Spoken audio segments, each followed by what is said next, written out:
Good evening, folks. I am Tyler DeWaron, and welcome to the 2023-2024 ACAA Volleyball Championships. We are ready to go here. We'll see the starting lineups announced here in a short second. This match here, 2 versus 3 matchup in the semifinals, featuring the Holland Hurricanes and the St. Thomas Tommies. But first, we would like to acknowledge the land in which we gather is the unceded and unsurrendered traditional territory of the Wolastoq, whose ancestors, along with the Mi'kmaq and Passamaquoddy nations, signed peace and friendship treaties with the British Crown. The St. John campus is located at the Menasquik, now called St. John. Menasquik today is the home to many diverse First Nation and Inuit, as well as Métis people. And we'll see here our officials being announced on the stand. It'll be Sherry Campbell and our second official, Jen Brown.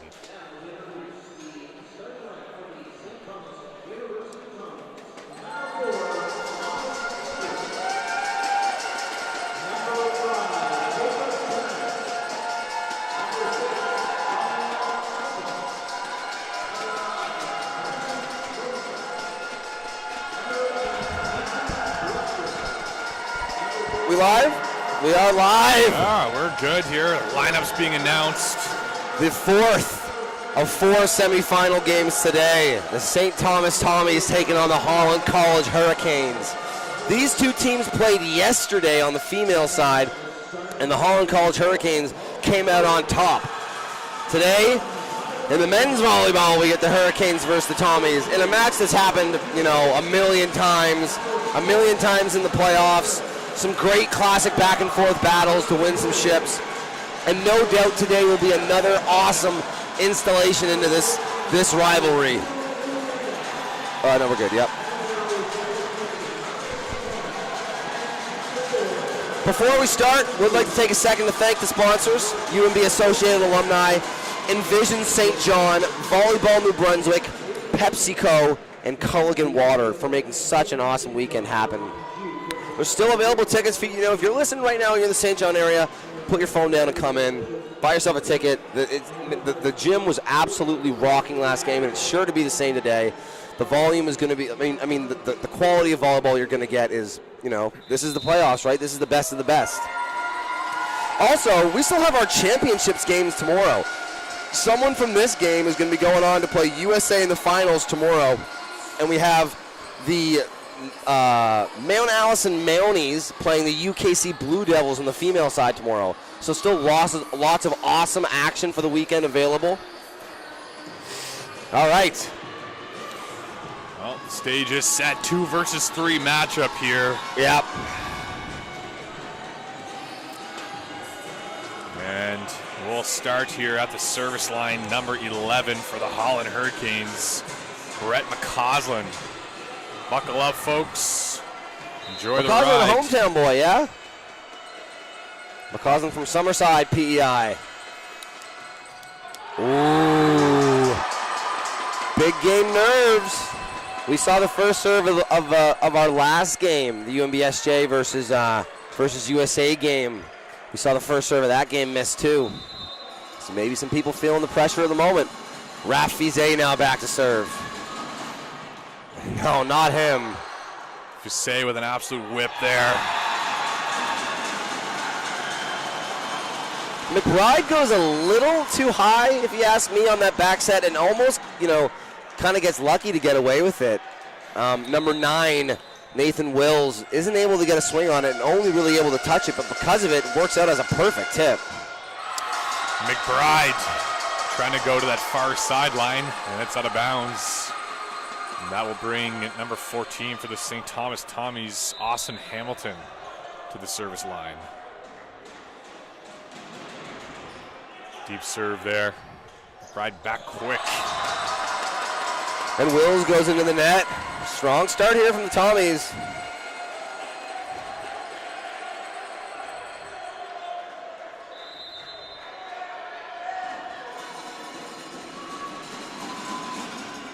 Another good serve there by Hamilton. McBride goes right side to Gray. Gray tries to go for the power tip and isn't able to find any hands.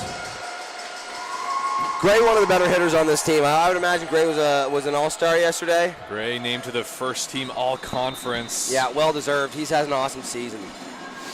As well on that first team, right side player Izumo Ueda. Right on cue. He goes high and hard over the block. Ueda also receiving Rookie of the Year honors at the banquet last night. What a block. Good job there at the net. This one's just going to have to go over. We're going to see it. We're going to see an offensive rep here from the Hurricanes. Maybe back. Yep. And a winner from Gray down the line. Great shot there by Carson Gray.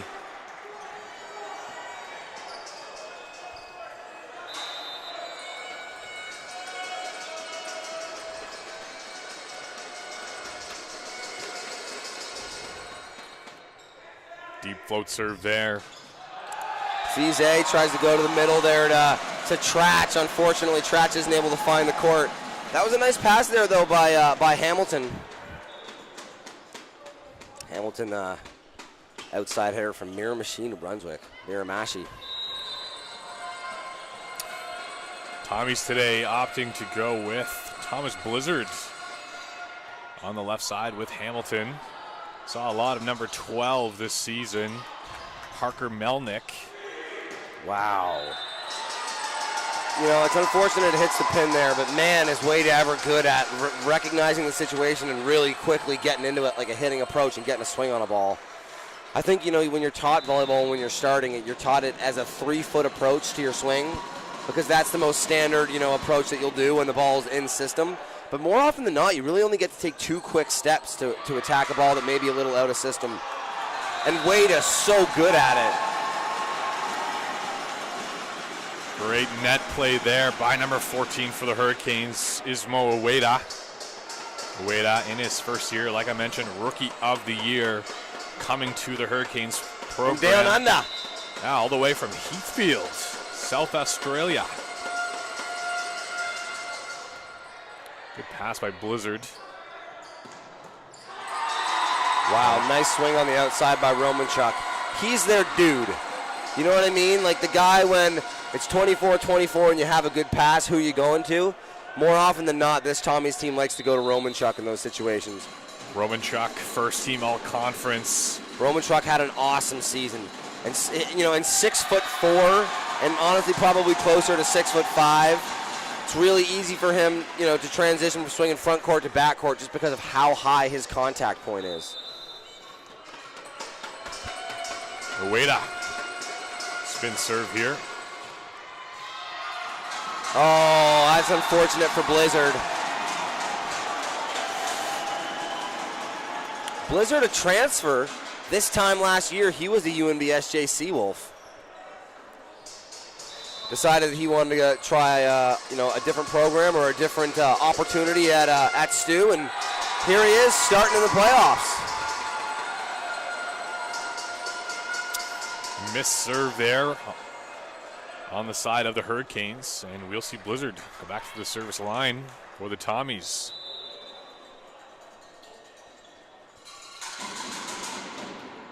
Oh.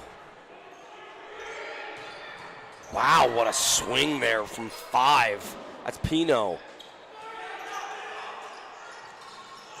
Oh, Pino in a little bit too early on that one. I think he got a little bit excited. He was looking for an opportunity to pound one, and instead he's early to the net and finds himself reaching back and isn't able to put that tip into the court. Blizzard now back to serve for the Tommies. McBride on the side of the Hurricanes directing traffic.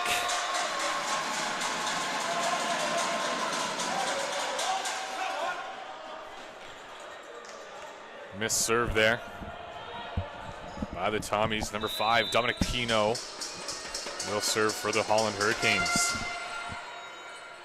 Nice touch there by Fredrickson. And Hamilton tries to go across the court to that tee line. Yeah. A little too much angle. Yeah, I'm not even sure if that one would go down as a block. I think that one into the tape. So probably just, usually when a ball goes into the tape, It's an example of a guy waiting a little bit too long to hit the ball, and typically that means they were trying way too hard to send it to the moon as opposed to just putting it in. But, you know, good job by Stu there to rally after that one, and really, really nice swing there, Brewster. You know, the game before, Luke, we saw a great matchup. St. Anne Dragons, Jeremy Bork, great middle player. I think Mason Brewster is on the same level as Bork. Seriously, he is so good. And a little bit too much of baking the cookies here from both sides, trying to get the big swings on them. Sometimes you need to find the court first, build some of that momentum before you can start really cracking away at it.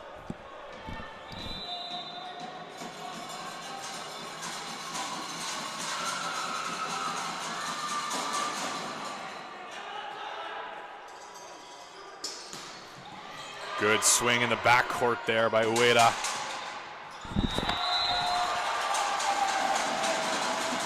That one off the antenna.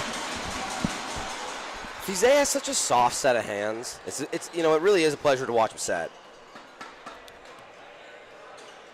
St. Thomas Tommies, two fantastic setters on the roster. Javonen. Yeah, 100%. So last year Javonen was playing out in Manitoba. He played for CMU, and their team won the championship. Like you know, it's surprising that you know, he would make the switch to come to a team where, you know, a starting job wasn't assured, but no doubt the Tommies have probably the strongest top to bottom setting room in the conference. Like I said, and I think you would agree, I think we're both really big fans of the game that Raf Fizet has. But Juvenin, man, even in warm-up he was pounding balls. And Fizet. But Fizet shows you some of his versatility there. One of the strongest servers in the entire league, and he shows it.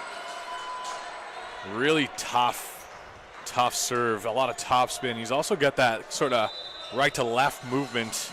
Yep. Like a hard slider from a left-handed pitcher. Man, I heard a fascinating conversation about where you should start your spin serve as a volleyball player based on where your hand is, because if you're a right-handed hitter, if you're going to miss right, you usually miss short, and if you're going to miss left, you usually miss long. So you want to aim to like the back opposite corner to try and accommodate that a little better. Fizet runs that ball down. Well, oh no! I mean, it's so tough when you're slapping on a ball like that. You know, that is the motion that will consistently be called a lift, but I don't really know how. It didn't look nearly dirty enough to me to call. McBride now back to serve. McBride will bounce back and forth between a spin and a float, which is interesting.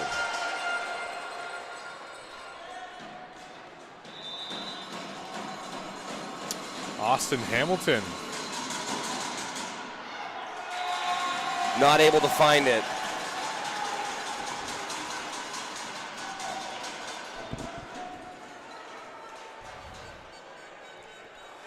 So back now to serve is Gray. Front court, we got Pino, Ueda, and Wills. That's a strong front court here. If you're Gray, you know, you can go on a real run here if you can put some serves in. Good pass by Hamilton. Oh my goodness. Jacob Trach goes to bounce town. Where did that come from? Trach got the awesome haircut, man. He got the mane, the curly mullet. Trach here serving, listed on the roster, 6 feet 9 inches tall. Is that good? Is 6'9" good? I think I'd like to be 6'9". Yeah, I think I could find some uses for it. I think there's some cookies on the top shelf I have some business with. Back now to serve is Wills for your Hurricanes. Long approach for a float serve. Blizzard gets under that one. Fizet tries to go all the way across. What a solo block. And McCausland about to pass out. He was screaming so hard to his team there. He's fired up about it. Interesting play there, left side in the front row, number 5. Dominic Pino bailing on that attack. I think the set from Fizet was really far inside, and it could have been one of those things where Gray feels like himself in no man's land, or sorry, Pino feels himself in no man's land and reckons he might be a better help, you know, trying to defend rather than block. But, you know, all's well that ends well. If McCausland can do it alone, then it's not so bad.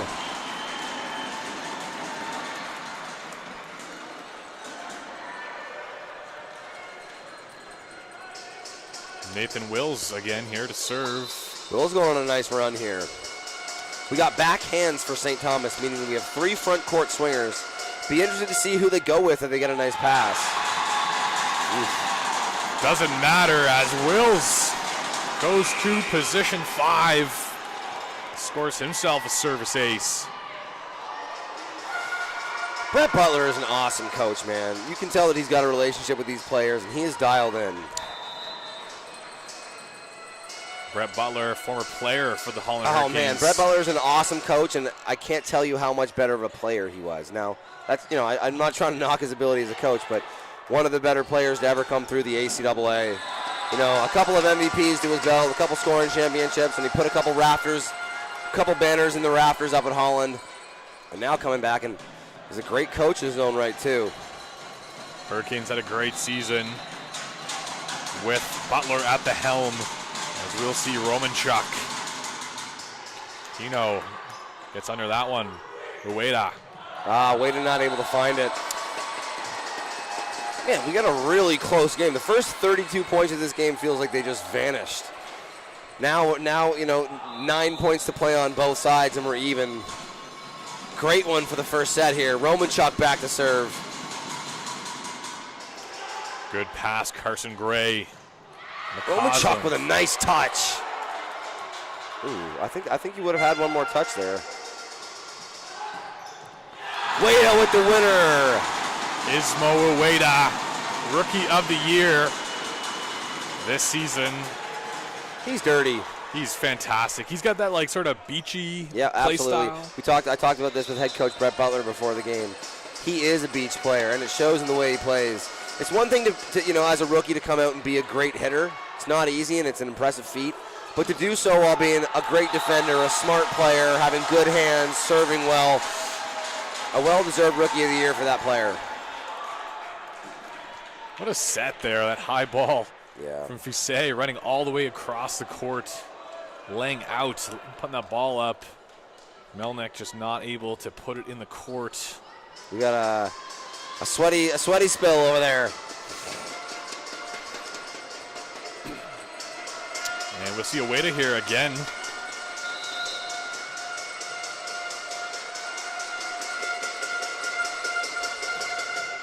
Ueda powers that one through the tape. Romanchuk will go from the backcourt off the hands. McBride gets that. Ueda will volley over. Well placed. Romanchuk, what a touch. And Fizet grinding. Dude. Wow. That set from Marcus Lapointe is out of this world, man. I'm going to say it. Marcus Lapointe, first team all snub. Yeah. That guy deserves to be a first team all conference. It's tough, player. Right? I guess this year the ACAA on the men's side didn't have any accommodations for the libero that played to the highest degree this year. So there was no spot on the All-Star team, nor was there a Libero of the Year award, which in the past there has been. And I think if you polled the league and you asked who the best Libero of the Year was this year, I think a lot of teams would say that Marcus Lapointe was the best Libero of the Year. I mean, like you just kind of gestured to me, he's won the award twice before. He has. He's been the Libero of the Year in this league twice before. The crazy thing is he did it 8 years ago. When I started in this league in 2014, I started in 2014. I graduated in 2019. I was playing against Marcus Lapointe. Me as well. Yeah, 100%. Now me graduated 5 years and I'm watching Marcus Lapointe do over-bump back sets to the power just on a dime.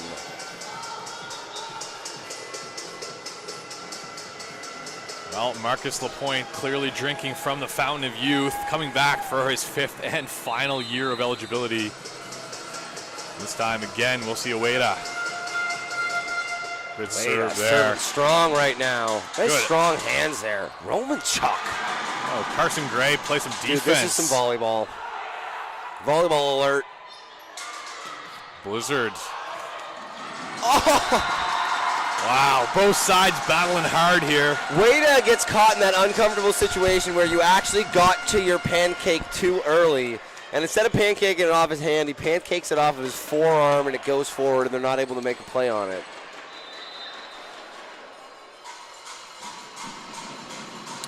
blizzard here. Carson Gray, good hands on that one. McCausland, too much sauce there. Oh, why Doucette is better. If anyone was snubbed, it was Doucette. He's the better libero. I mean, Vin Doucette had an awesome season. But to some extent, you gotta give credit where credit is due, okay? You're looking at the 2 times the libero of the year. He's got a couple rafters in the banner. You know, Doucette, an amazing player, but you know who you're talking about when you talk about LaPointe there.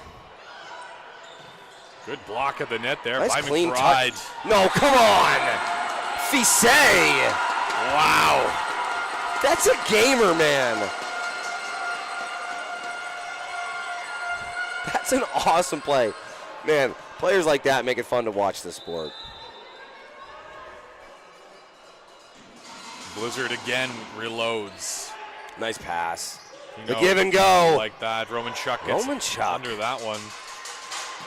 Austin Hamilton. Nice push. Really easy to double touch that one.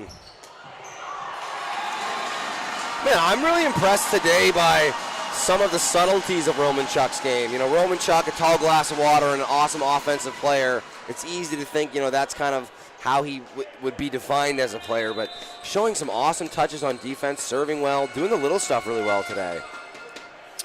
Hamilton, good pass. Dude. Oh, man. Mason Brewster just playing in a different airspace. No, that looked incredibly easy for 11. Can't deny Holland's lib. He didn't play this year, but this year, Vinny all day. No, Vinny played good, and I tell you what, there's a chance that tomorrow we'll get to see those two face off, and that'll be a good one as far as whose resume you're going to like better this year. That one goes into the net. 20-20 here in the first set. I mean, come on. 20-21 now with the missed serve, but these two teams both in it. Hometown kid, McCausland now back to serve. McCausland having himself a nice game so far. I don't know if I should say hometown if they're not from Charlottetown. Not exactly the same, but all PEI feels like very interconnected. That one, unfortunately, for McCausland's going to go into the tape as he's going to go take a spell on the bench with LaPointe coming into the game. With Raph Fisset now back to serve. Timeout called. Wow. No, I mean, that's some next level coaching, right? Are you calling that timeout? Wow. 21-21. Why? What's the timeout reason there? That's a good question, honestly. That's why I'm not a coach. No, seriously, and like we were saying earlier, like Butler, head coach Brett Butler, such a gamer, and like the success in his resume, you almost have to say, listen, if he's calling a timeout there, you got to reckon that he's got a good reason for it. I would imagine 21-21, this is one of those situations where he's saying, listen, I just want to make sure that my team's on the same page here. They know who their matchups are at the net. We know who we have hitting, and have a good plan for what these next couple of points are going to look like. Because there's way less room for error than when you're floating around those teen points. And head coach Brett Butler could just be wanting to make sure that his boys are dialed in here. Tommies take the courts. Hurricanes here. Quick one out of the timeout for them. Raph Fisset still back to serve.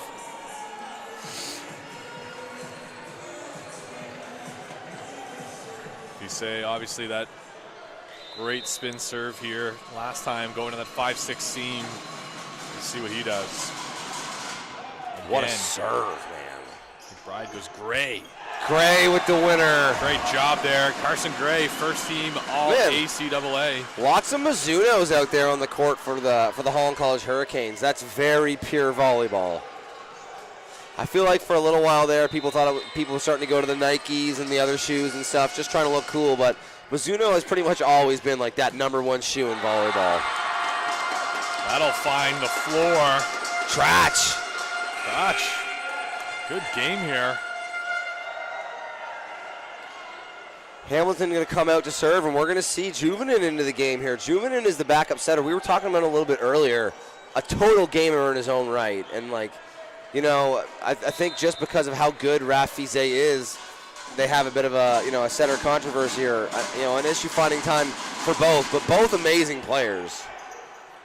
McBride goes to Gray. Nice touch by Fisset. Setter out. High ball. I mean, no, come on. Omachuk off 2 feet, the standing jump.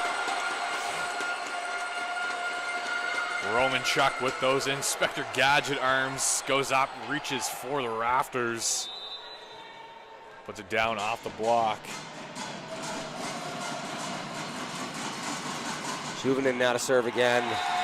Tough job coming in being the serving sub. We've talked about it before, but it's a really, like, it's one of those things where if you're doing good, no one says anything about it. It's what's expected of you, and if you're doing bad, it's, you know, it's everybody has it. Oh, you know, he was a serving sub and he missed. What are the odds of that?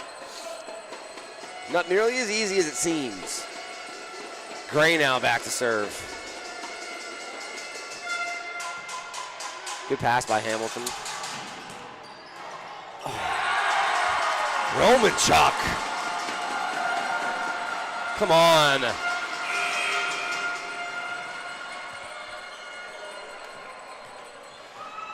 Trach going to come out of the game here, and into the game comes number 2, Kevin Douglas.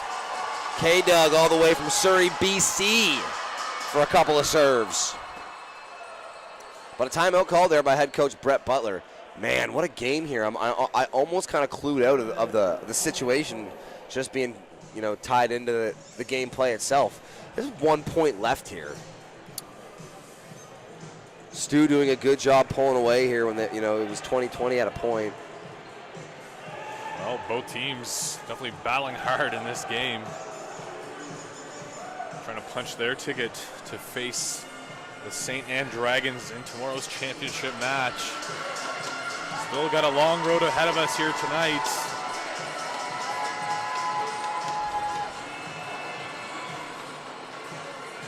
Great spot to be in here for the St. Thomas Tommies, their front row. Blizzard, Brewster, and Romanchuk. And in the game there we saw Kevin Douglas. K-Doug coming into the game here to serve. Kevin Douglas, 6'6" in his own right. All the way from Surrey, BC. Beat me to it.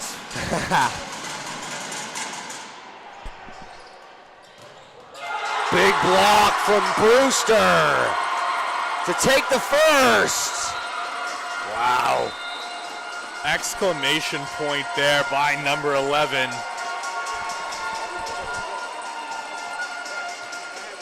What a great first set. Hurricanes battling hard, coming up a little short. Tommy's taking at that one, 25-23. Yep. Tommy's with a good start here.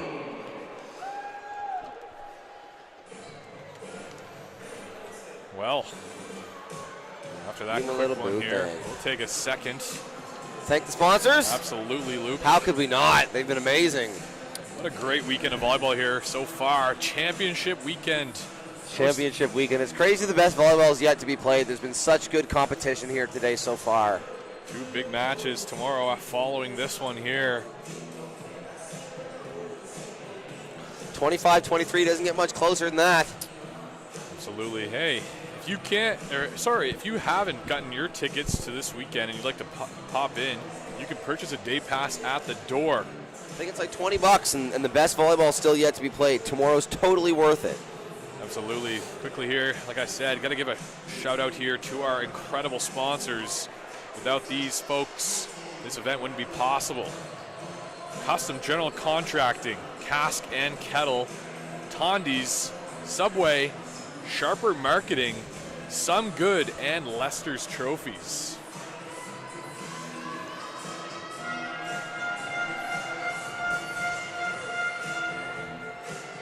So when the team started, all of the Holland College loyals lined up behind the Holland College side, and all the St. Thomas Tommies fans were behind the Tommies side. And now that they've pivoted, we're going to have a similar situation to the UMBSJ game where these servers are going to be in enemy territory and, hearing it from the crowd when they're back there to serve.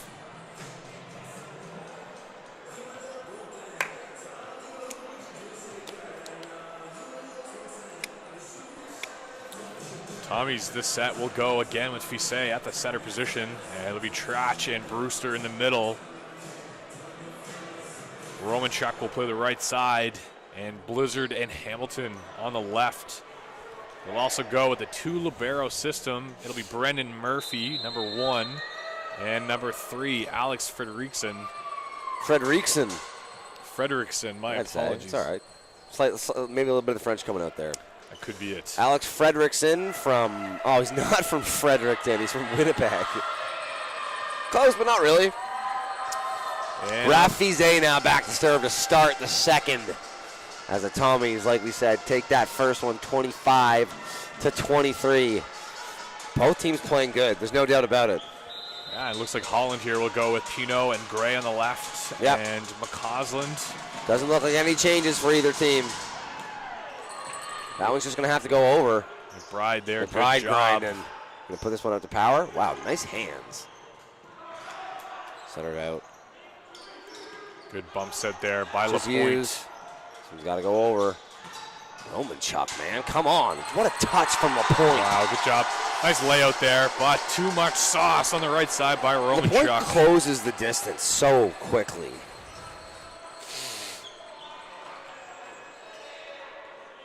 Yeah, I mean, just for context, head coach Brett Butler played with LaPointe, 5 or 6 years ago. Great pass by Gray. Give and go. The power tip from Gray, but it gets dug up well by the Tommies and Fizet. LaPointe flying around there in the backcourt. No, this is a scramble drill. Come on! Again, LaPointe. Trach. No, I mean, that's volleyball, right? Just an unbelievable run. Wow. It's only, that's the exclamation point on an awesome series of runs and touches from both teams in that point. But credit to Trach putting that one away. Fizet to serve again. And he'll go again, that hard spin that's serve. An issue. Ueda. Nice touch there, Murphy. Romanchuk just rolls that over. But he's able to take the set. No, come on. Oh, my. How's that from a middle? Wow. From your middle showing that kind of game sense. Wills with an awesome play. Nice play there, Wills. I'll have to add that to my playbook. Seriously, the old on two. As soon as you see your setter out, now you're a hitter. I wonder if that's something there. It's like, oh, too much net. Whoa. Oh, no. No, Rafize had some. I don't know if that's the right call. As it stands, though, it's only it's only a 2-point game here early. But I think that Rafize tried to do a big swing block there, and he got his hands caught in the net on the way up. What a touch! Oh, a swing Hamilton. there. Pino steps into that one. Marcus LaPointe. LaPointe. No, but you're kidding. Murphy doing the dirty work. Oh. And Blizzard really, I think if the chairs aren't there, there's a chance that Blizzard gives that a little bit of a harder effort. Not to say that it wasn't a great effort anyway, but, I think that would have been a fairly nearly impossible play anyway. And, Blizzard just, takes the business decision and doesn't lay out over a row of chairs. And Great again, out of serve.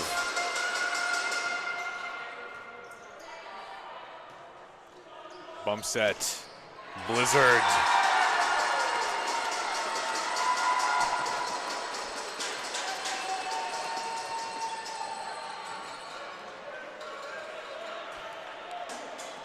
That nice swing on the left side will bring Jacob Trach to the service line for the Tommies. Carson Gray with a good handle there. Ueda. Trach. Play some defense. Tough ball. Brewster. Just going to have to go over. LaPointe to Ueda here. And Ueda with the winner. What a great set there by the libero, Marcus LaPointe. LaPointe flying around. He must live in an ice bath. Seriously. Oh, you know for a fact that these guys win tonight. There'll be some ice in their future. Will's now back to serve. If you lose tonight, you go crash into bed, eat some pizza, and don't think about it.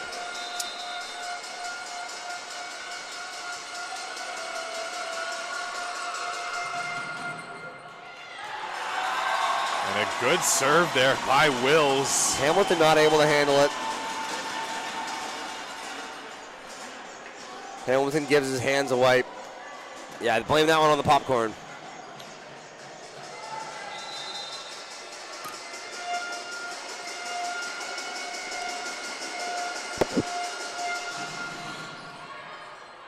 you say. We'll chuck that up to Romanchuk. Oh, and chuck that up to Romanchuk. How's that one? That was the first real miss from Romanchuk today.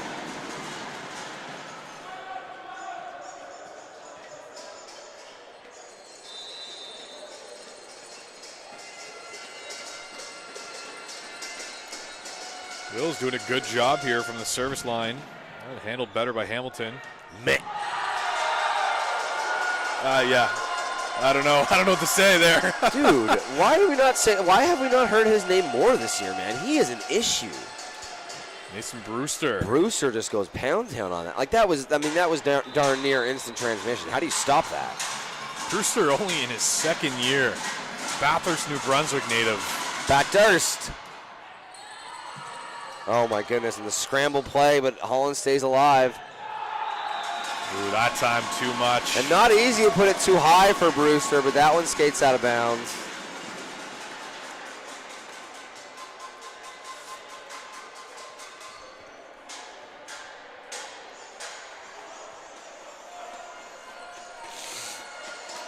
Wada, Rookie of the Year now back to serve. Oh, what a serve. And Blizzard gets out to lunch. Dead in his tracks. I don't know if the folks at home can really appreciate how fast that ball is moving. No, it's hammered. Wada really compressing that ball. Great topspin. Golf term there. Getting good compression. That's in. No! Oh. What do you think there? I think that ball was in too, yeah. That's a crazy call. Hey, a linesperson here in the corner has a better vantage point than we do. No, 100%, and that's why they make the big bucks, and we're just up in the booth. Blizzard now back to serve. Holland College women's team behind the Blizzard here, trying to get involved in this match. Nice hands by McBride. What a touch by Romanchuk. Oh, LaPointe. Man, couple of real quality athletes out there. No. Wow. Like, this volleyball is awesome. I hope it translates at home just how high level these guys are right now. But it is just a heavyweight fight right now, blow for blow.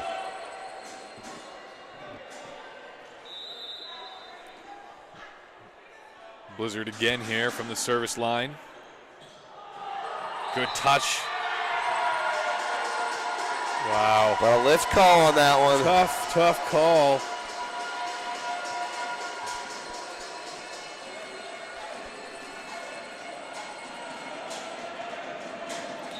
Blizzard here stringing together a few points. Another good serve. Gray steps nice up. touch by Gray. Going backcourt to Wada. That's another one that was really close, man. That was very close again.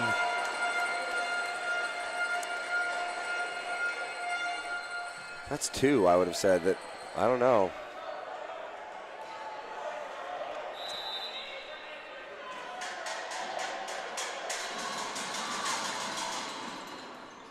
Well, that one's tight. I mean, no, that's crazy. McBride has to be the shortest starting center in the ACAA at the moment, and they don't have anybody jumping with him on that joust. McBride listed at 5 feet 8 inches tall. Going up and putting that ball down. Nice serve from Pino, but handled well by your Tommies. Oh my goodness! Wow. Man. Where's that Hamilton? Hamilton having a moment right now. I heard some conversation around the league. Austin Hamilton last year receiving first team all conference. No recognition this year, and he had something to say about it. Yeah, interesting.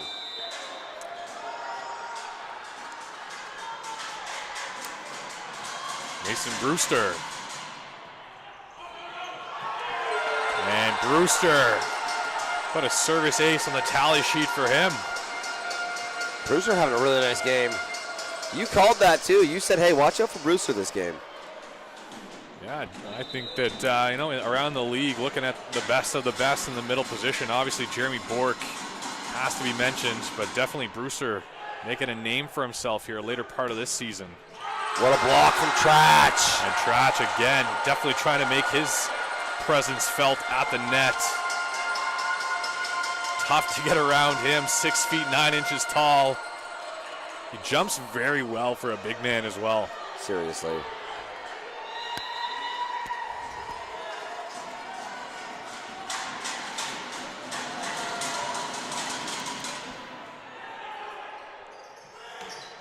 Sometimes McBride will do that and just, no, come on! Oh, backcourt. I didn't quite see the call there. No, she didn't make a call. She just awarded the point. Was it, if he's front court, what's the call? The net? Must be.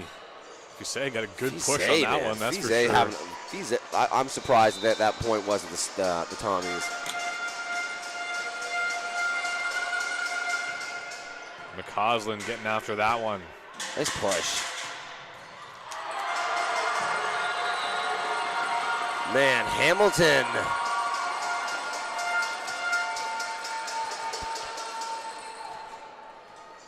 And we'll see Raf Fisey, first team all stash, that's for sure. Oh, yeah.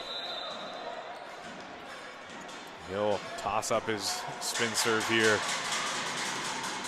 A little bit too much gas on that one. Fisey trying to rock that one. Holland now maintaining a 3-point lead with McBride now back to serve. Got Wills, Wada, and Gray at the net. That's a strong setup. If McBride can rattle off a couple here, they could go on a run. Trash. No, but Trash puts that right out of contention. Oh, man. Dude, the production that the Tommies are getting out of their middles right now is awesome. Both Trash and Brewster are playing great.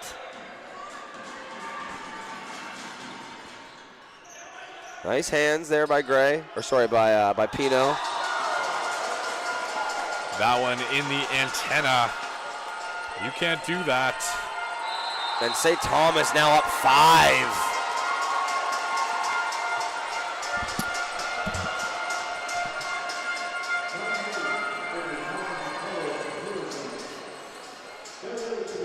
Coach Butler taking a timeout here. As Luke mentioned, 5-point lead for the Tommies. Tommies ahead in this match, 1-0. Butler directing traffic there over in the Hurricanes huddle. What a fantastic weekend of volleyball here so far. On the women's side of things, saw 2 semifinal matches. Blue Devils from UKC moving to the women's championship match tomorrow. And the Mount Allison Mounties also punched their ticket. And prior to this one, on the men's side, we saw the reigning champions, the St. Anne Dragons, play the UNB SJ Seawolves. And the Dragons will be here tomorrow. And their opponent unknown.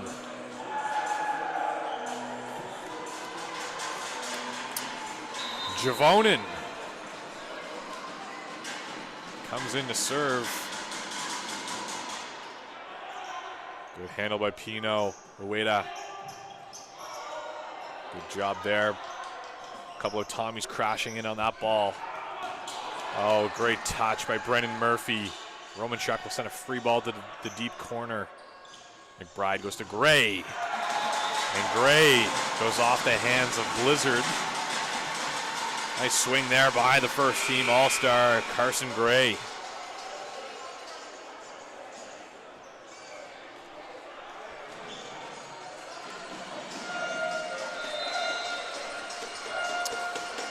And Gray will go back to serve there after that nice swing on the right side.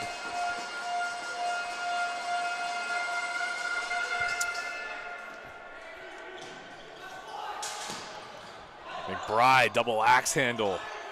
Gray. Great court vision there. Carson Gray from the pipe.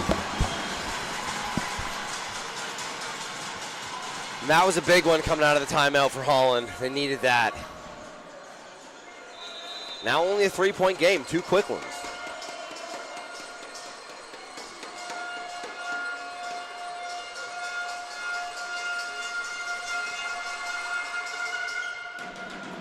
What a pass by Hamilton. Hamilton's having a day. Hamilton's having a day, man. I agree. At the net, great left side swinging from Hamilton. But today, I mean, he's passing too. He served well. Great now to serve. Just down 2. Both these teams right in it. Another good pass by Hamilton. This time Romanchuk. Man, honestly, not the best set, and a great job by Romanchuk turning it into something there. Ueda looking for hands, no luck. I noticed in the chat, Maya Ueda checking in, saying she's watching from Australia. Thanks for tuning in.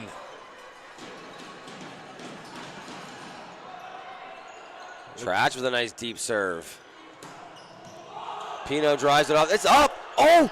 Oh! Brewster, I'm not sure he knew the exact situation. I'm not sure he knew which touch they were on and that he had to kind of go over with it. But 2 really scrappy touches there from Stu. Unfortunately, they aren't able to pop it back over. And Holland now brings it back to within 2. Fredrickson will pass here in serve receive. We'll get a good touch on that one. Nice touch by Fredrickson. And Blizzard with a bomb. Wow. Haven't called his name a whole lot tonight, but a couple really nice reps from him.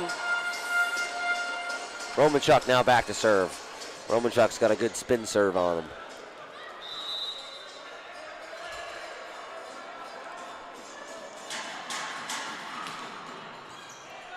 That time takes a little bit off.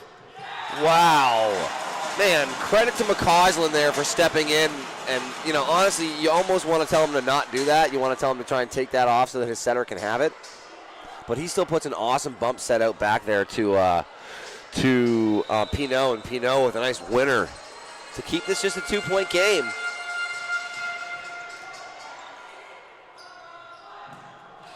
It's a little low, and Blizzard isn't able to put like the swing on it I think he'd like to.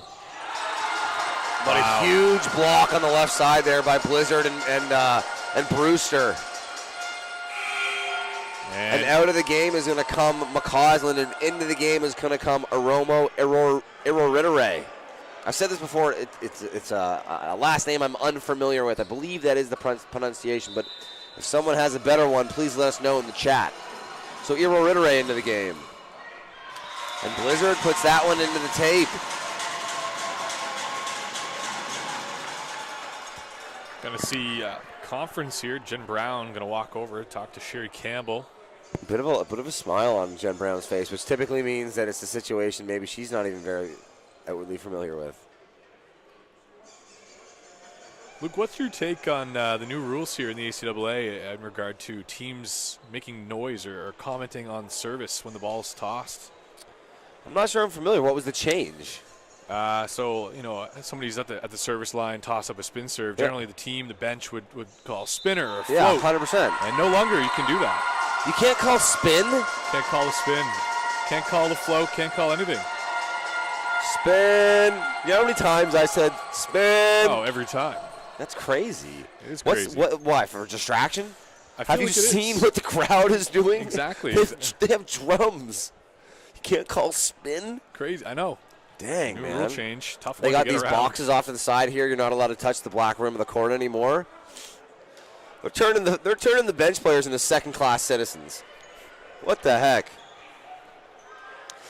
Yeah. Blizzard now back to serve. Wait. Didn't Blizzard just miss a serve? I think there was a rotation. Is that what's going on here? Yeah, Carson Gray over there talking to Jen Brown. It's funny. If you catch it late, you're not really able to penalize the team like you'd probably like to, but you do need to make sure or let them know going into the next rotation that they have to get it right. Hurricanes still seem like they're a little confused.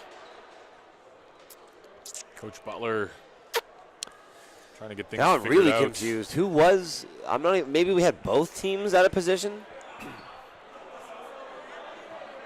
This is a crazy stoppage of play. This has been, 2 or 3 minutes now.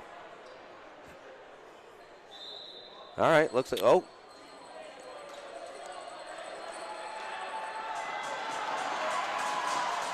So, I'm not even sure what our outcome was. Not sure. I just know that we'll see. We're seeing Blizzard serving again. Here we go. Gray gets under that. McBride left side. Man, that's been Pinau's winner on that outside. He's been going hard into the left side, or sorry, into the setter or the right side's hands, and has been getting so many tools today. Pinau had a fantastic game. Last time I saw the Hurricanes play, Hurricanes went with Heineman on the left side. Nice touch there by Fredrickson. Oh, cheeky from Rafise. That's the benefit of a left-handed setter there. Yep, absolutely. Able to go aggressively and dump that ball down. Brewster now back to serve.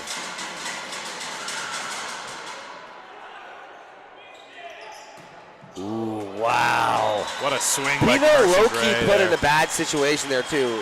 That set was pulled off the net more than I think you could probably realize from watching at home.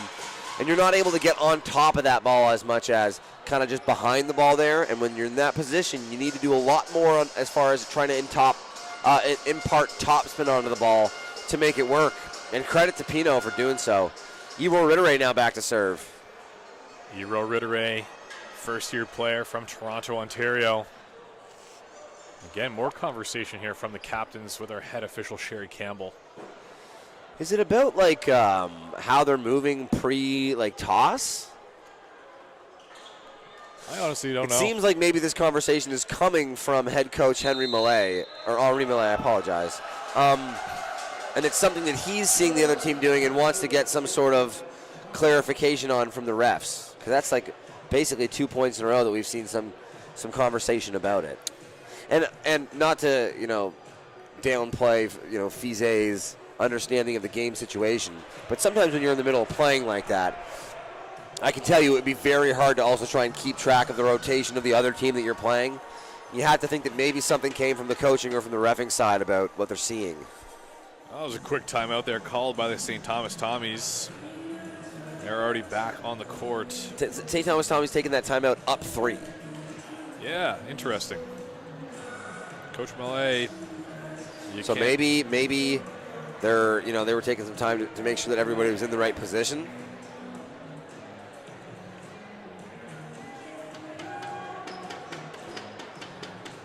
Quite the coaching roster on the side of the Tommies, eh?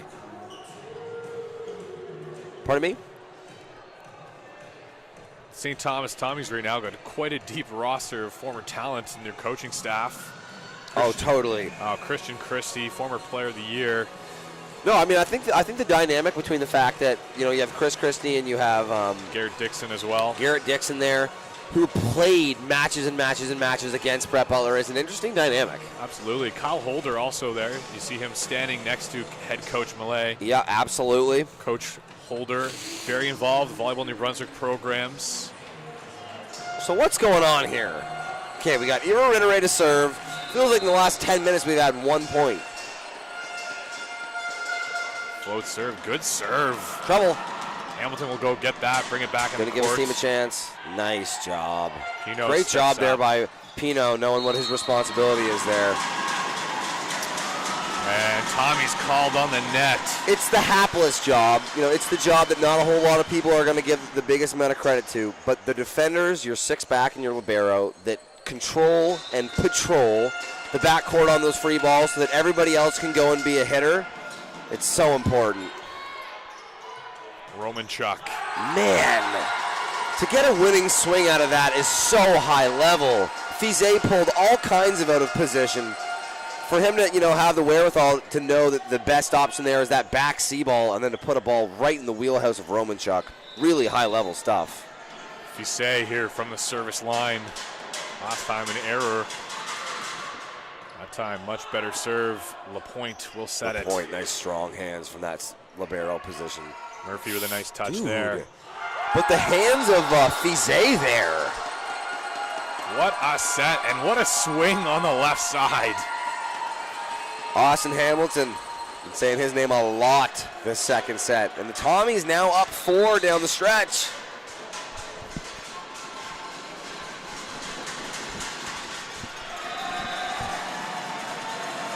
Fize puts that one into the net.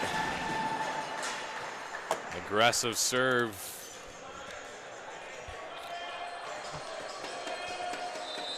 And that'll bring Tyler McBride to the service line. That Nice time. hands from Blizzard there. And Roman Chuck.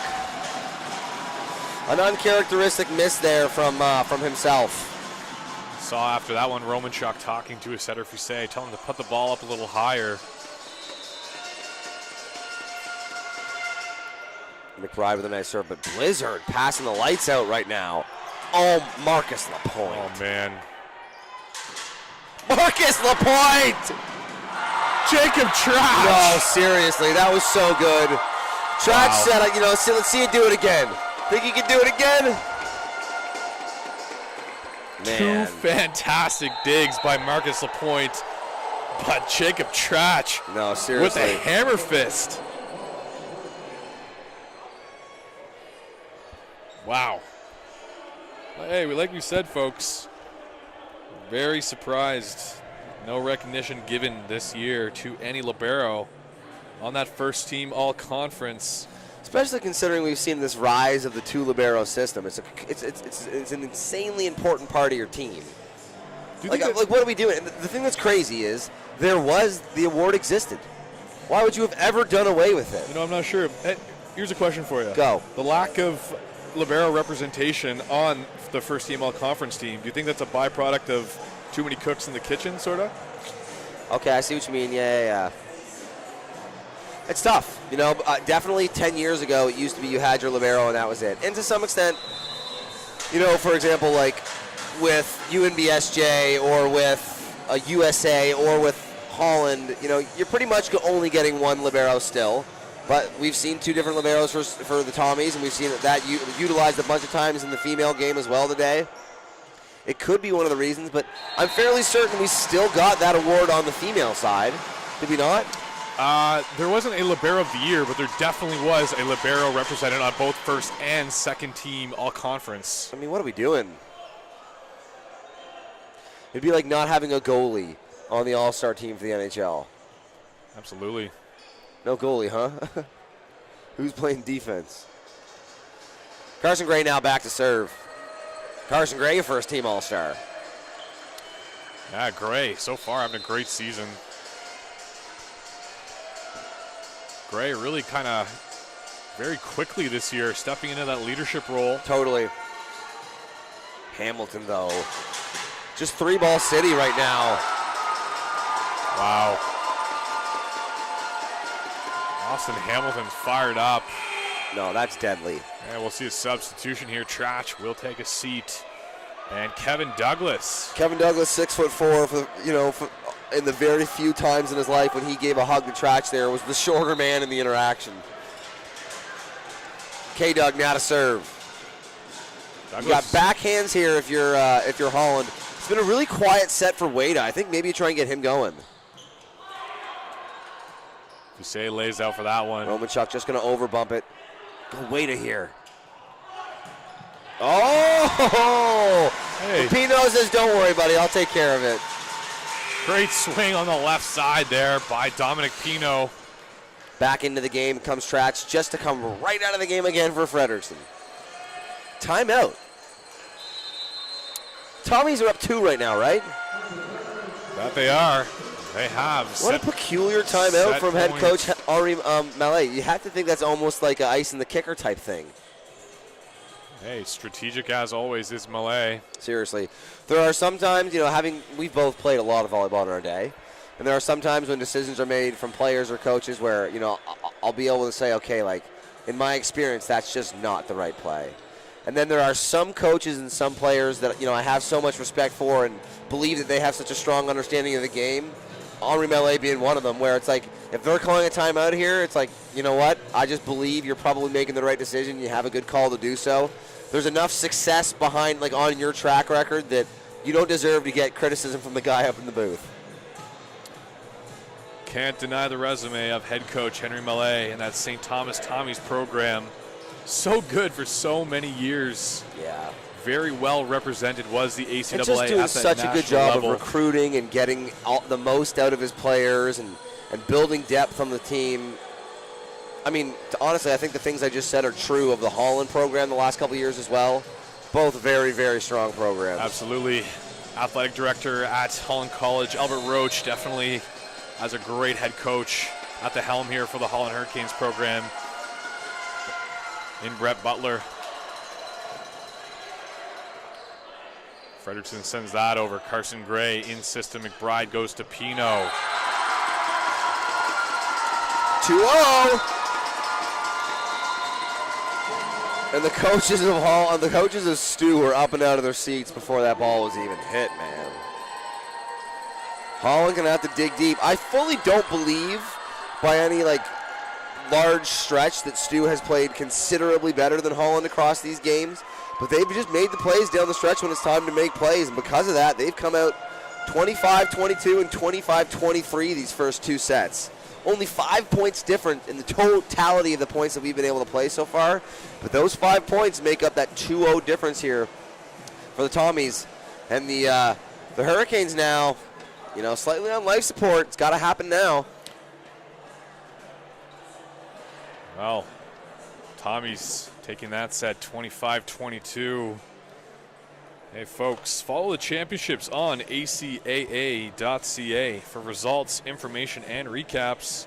And also, don't forget to follow the ACAA pages on Instagram and Facebook. Also, give a shout out to our incredible sponsors here for this event. Been a great weekend of volleyball here. We're still not done. Championship Sunday tomorrow. Big shout out to the UNB Associated Alumni, Envision St. John, Volleyball New Brunswick, PepsiCo, and Culligan Water. Well, Hurricanes here down 2-0. Pretty easy to lay over, but you got to think this team can play some defense.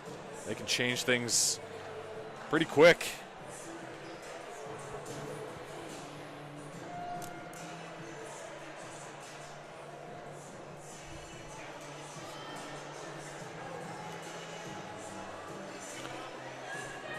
Tommies take the floor here. It'll be the usual suspects. If it ain't broke, don't fix it. Blizzard and Hamilton on the left. Romanchuk on the right. Brewster and Trach in the middle. If you say we'll run the offense, and it'll be the two-headed dragon at the libero position of Murphy and Frederickson. I'll be honest. Go. I'm not a big fan of the two libero system, but when teams do it and do it well, you just can't deny that it works, right? I had a talk with head coach Henry Mellet before the game about two-setter systems, and it was a similar kind of conversation. But the difference is that the two roles that you're asking your liberos to play, despite the fact that they seem very similar in nature, are actually two very different roles. The serve-receive role and the defensive role. They require two different skills to some extent. And I can appreciate that being that you have those unlimited amount of substitutions, if you think that having those players in those positions gives you an advantage or puts you in a better position, it really is a why not moment. Now, in our entire history of playing volleyball, you've always basically relied on the same person to be that person. But if you have trust in your liberos and you think that one maybe does one better than the other, it's not a terrible look. A good pass there by Frederickson. And Ueda shuts the door. Big block from Ueda. Gonna have to have a strong set from him. He kind of disappeared in the last one, and he was the Rookie of the Year. First team all-conference. They're gonna need something out of him. Good hand pass there by Blizzard. Man, the middles are just, every time it feels like they're set, they're ending up with winners. No. So the Hurricanes roll with Eero Rittere over McCausland for this fourth.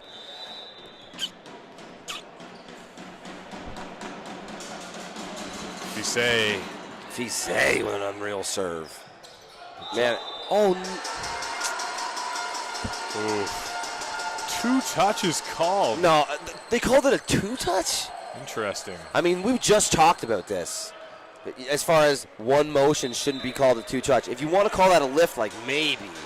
But I don't even know. Ball don't lie. Ball don't lie. Hurricanes all square now, two apiece. Carson Gray will go back to the line. Dominic Pino, front court, left side. Iro Retire in the middle, and Ueda on the right.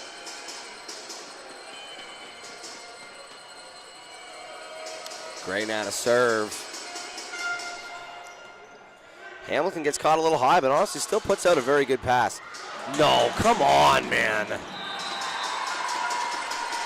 There's so many points that LaPointe scratches away from the jaws of defeat to give his team a chance. Now there he's not able to keep it, and in his defense, having any control over a pass like that would be world class. But he is so good at getting in position and giving his team a chance. And a nice run there, that sort of back quick pipe there. You love seeing the offense get those change-ups. Iro Ritter right now back to serve. He's got one of those really low-driven serves. We talked about it with Burke in the last match. Just scoots over the tape, that one. Romanchuk high ball. What a swing there on the right side. That's a big one. The Tommies are going to want to get the most they can out of Romanchuk here in the third. I think consistently over the year, he's been their best player. And a bit of a quiet game to some extent. Hamilton's been playing so good, and he's been getting a lot of praise. But would love to see Romanchuk turn it on here in the third. Trach here again to serve. Trach has got a tough serve. It's hard driven. It floats a lot. He's a good player. A little bit off. McBride gonna have to shuffle to get there. Wada with a great swing on it. Trach keeps the Tommies in system. Wada keeps it alive. Just gonna get recycled over here by LaPointe, who tries to keep it a little tricky. Put some English on that. Oh man. Flex on him, Mason Brewster. Brewster is an issue, dude.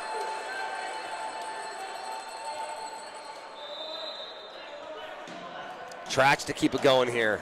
Somebody get my boy Trach some knee pads. Better pass that time by Gray. Pino. That's in there. What a shot, Dominic Pino. That's a great shot. Hard cross. Think about the hardest cross you could do it, and then add, 2 or 3 more degrees. Just finds the line. Basically paints the T, the intersection between the sideline and the 3-meter line. Ueda. That's up. No. You know what? When the players don't complain, we got no business to. Are you a 3-meter line guy or an attack line guy? I'm going to say attack line. Me too. I can't even believe I just said 3-meter. What am I, in Spain? Yeah, I watch a lot of NCAA volleyball, and when it gets called the 10-foot line, that kind of throws me off. No, that's crazy. Sure. Romanchuk with a great swing. Ueda playing some defense. No touch. Wow. Carson Gray with the right idea there, trying to go high hands.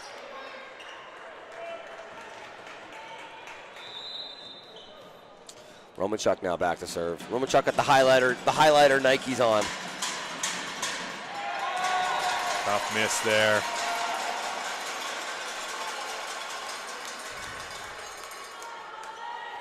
Fredrickson comes back on the court for the Tommies. Pino goes back to serve for the Hurricanes. Nice pass. Oh, tough one.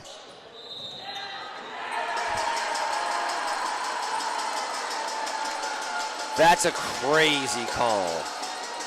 There was a whole lot of net contact going on, and I'm not sure any of it was from the Holland College Hurricanes. Oh, my goodness.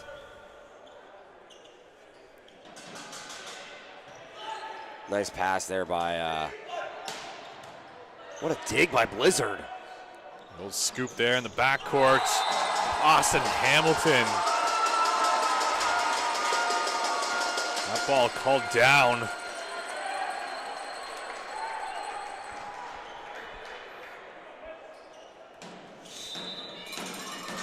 Blizzard to keep the serving streak going here. Nice hands there from Hamilton. Or no, I apologize. Oh, the double. I mean, there might have been a little bit of spin on it. I think that's a bit... sometimes, especially as seasoned volleyball players, I know you know the same. A ball comes out of someone's hands, and you feel it in your bones. You're like, that's a double. I didn't assume that anything was going to get blown there, so that was a bit of a surprising whistle, but definitely wasn't the cleanest touch. Is that a ball don't lie moment? Just saying, Blizzard had made a lot of serves in a row before that. And we'll see Irotire come back into the front court. Back now serves Wills.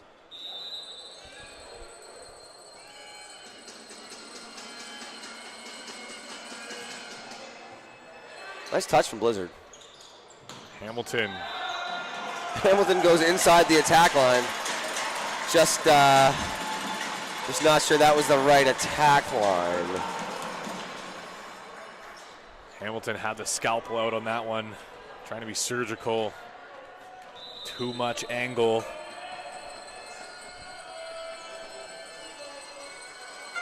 Wills now to serve. Ace! There we go. Hardwood. Great serve there by number 9 of the Holland Hurricanes, Nathan Wills. Wills quietly having himself a good game. Yeah, absolutely.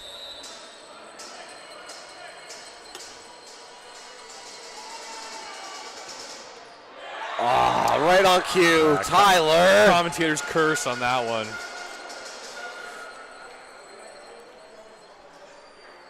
Hurricanes right now have Carson Gray swinging on the left side and Irotire in the middle. McBride, Setter in the front court as Brewster will serve. Great pass there by LaPointe. Gray with the changeup, but what a touch by Hamilton. Oh, and Romanchuk isn't able to get a touch on that finds the court. What a great touch by Hamilton. You're right on that one. Coming all the way across. Seriously, that's game sense. Like, wow. That's just straight game sense. Been really impressed with Hamilton in his game today. McBride. And that one sails out the back.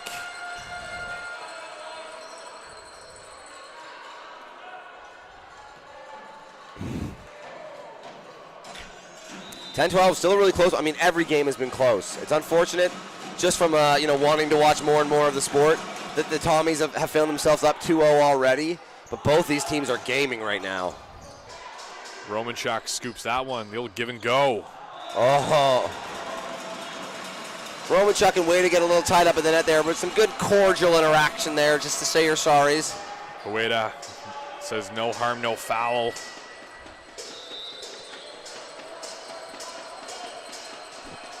Back now to serve Carson Gray.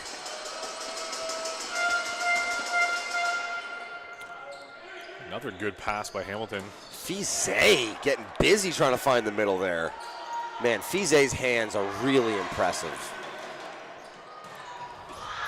Good stab at that one. Irotire with a good recycle. And sometimes it's better to be lucky than good. Pinot squeaks it over the tape and takes that back, and we got a tie game. Hurricanes won't roll over. That's for sure here. Carson Gray, first team all-conference honors at the line. Again, Hamilton. Great Irotire. Oh, that's a shame. Great first block at the net You get that first one and then you start to get aggressive and maybe you want to go get the next one and you find yourself on the net.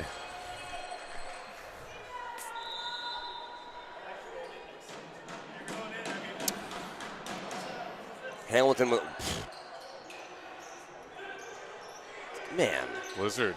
That was the same touch that Hamilton had in the front court last time. These powers are coached so well by Henri Mellet.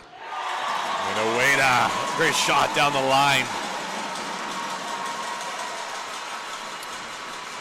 Yeah, both Blizzard and Hamilton move very well on the left side, able to go all the way across the court to position 2, scoop those tips up, and then get on their horse and go all the way back across to take an approach to swing on the left side. Missed there by the Hurricanes. Marcus LaPointe will come back onto the court. And Trach for the Tommies. Ueda roll shot. Trach laying out for that one. Fise. And Blizzard looking for hands. Nice play in the backcourt by Jacob Trash, laying out for that one. Fisey doing his best. Keep that ball alive. Gets a good ball to the outside. And Blizzard waiting now back to serve again.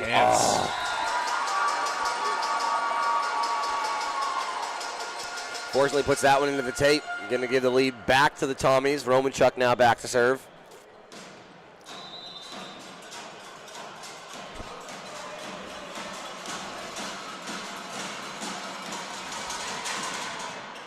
What a touch. Pino. Oh, and Pino goes straight into the nylon. Not even sure you could call a block on that one. Coach Malay for the Tommies directing traffic. Romanchuk will reload.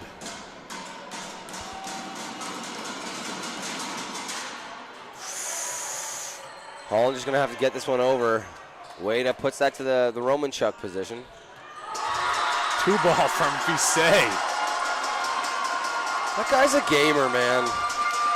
You know, there's not many left-handed setters here in the ACAA. It makes me have flashbacks of the UNB St. John Seawolves great Carl Settle back in the day. Able to turn on those lefty, balls. yeah, man, it's such a treat. I remember in high school the first time I played against a lefty setter, and he turned and opened up on one, and I was like, is he allowed to do that? Are they allowed to do that? It feels like it's such a given sometimes, especially when you have those 6'3" setters that are unreal athletes. Yeah. If you get those balls, man, like it's actually something that like really advanced teams will talk about, like when they want to go on 2. Sometimes when teams get sent to 3-ball, really advanced teams will say, okay, our libero is going to step in and set one of the pins and just go on 2. Hey. So there are definitely those moments where Fisey knows, okay, I'm front court, we get a tight pass here, I'm just going. Like I mentioned back in the day, Carl Settle used to play. They used to have a set play where if the libero took a free ball, you know, he would pass the ball intentionally tight so Settle could just rip it to the tee line. Carl Settle, a deadly volleyball player back in his day.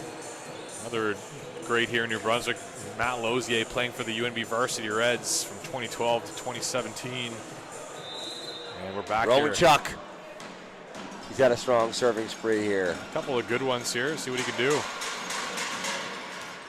Eaten up by Pino, though. And a winner by Wada. I like that shot there from Wada. Doesn't go 100%.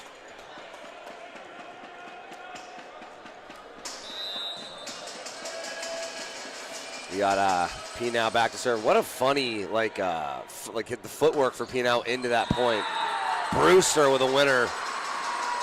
Great job. And man, is STU making it hard for Holland to come back in this one. Holland has been poking around all game, but just not able to kind of tie the points back up and really get in it.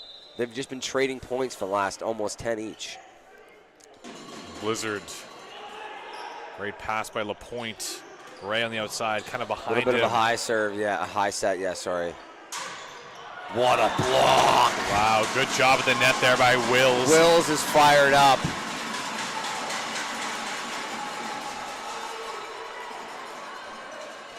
And Wills now back to serve. Wills went on a good little serving streak last time he was up there. I'd like to see him do it again.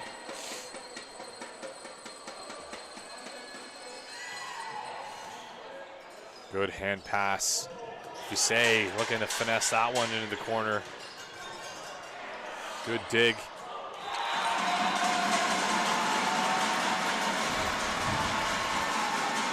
Fisey maybe trying to do a little bit too much there. You know, I always hate seeing a good pass get turned into a tip. I understand it, you know, in the Blue Moon when, you know, you're trying to keep them guessing, but just run your offense there, brother. And Wills will go again here from the service line. Another good hand pass. Fisey has such strong hands, man.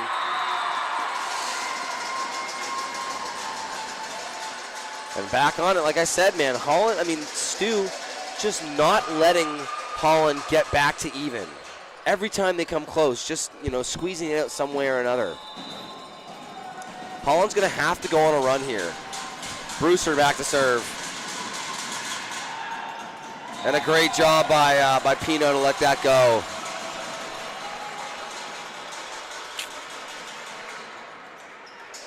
And the lead is 1 here. Tyler McBride, Oakville, Ontario native. And Fisset dunks that one down. What a strong tip there, aggressively going down, just chucking it down off the block. Seriously, the dunk. Put him in the dunk contest. Be better than what we saw this year. Absolutely.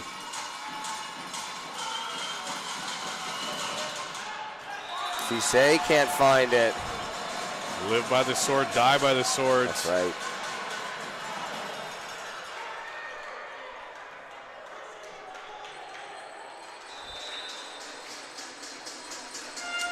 Carson Gray here to serve. Slightly lollipops that one over. No, I mean, what? I mean, the one-hander from Fisset. Fisset's putting on a show right now. My gosh. Raph Fisset going up, putting that one on a platter. So nice. Trash. But also credit to Trash, right? Oh, yeah. Being that athletic and that big makes your wheelhouse and your hitting area pretty big. Good pass by Pino. Rittere not able to find it. And now a 3-point lead for the Tommies here down the stretch. This Holland team's been playing good. The time is now. Austin Hamilton at the service line. Pino with a good pass. McBride goes to Ueda. Oh, what a touch from Fisset of all people. That one's a little inside. Romachuk will send a free ball. A point to McBride. Back row. Murphy. It's just going to go over, but they're going to run it again. Man, LaPointe's doing a good job patrolling that backcourt. Roll shots. That's not the set there. Go to your guy outside. What a block, man. What a block. Pino still ends up affecting the play, but the set distribution from McBride right now is questionable. I feel like he's not taking the easy set as much as I'd like, especially in a close game like this down the stretch. And we'll see a sub it here into the match. Serving substitute. Head coach Brett Butler just not taking any risks. Obviously, Rittere must not be the most consistent server, or at least at the very least, maybe he trusts number 10 Shannon Hallwell defensively more. Romanchuk. What a dig by McBride. Nice high ball outside. That's up. Yep, that's touched. That's a good call. Pino gonna get a swing. Winner! And you see a lot of reaction from Holland there. That point was important. And a timeout for the Tommies. Dang, man, these games have been so close. These have been coin flip games, and what are the odds that the Tommies are going to end up with heads 3 straight times? Wow. 1 point is the lead now. Hurricanes trying to close the distance. Take this set, send it to a 4th. Tommies definitely have other plans. They want to get out of this one unscathed, move to tomorrow's championship match versus the St. Anne Dragons. Last time the Tommies and Dragons played last weekend, 5-set match. Dragons prevailing.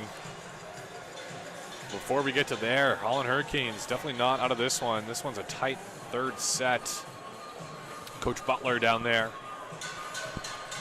rallying the troops, directing traffic. And the Hurricanes will take the court. And we'll see Shannon Hallwell, 2nd-year outside hitter from Nain, Newfoundland, at the service line.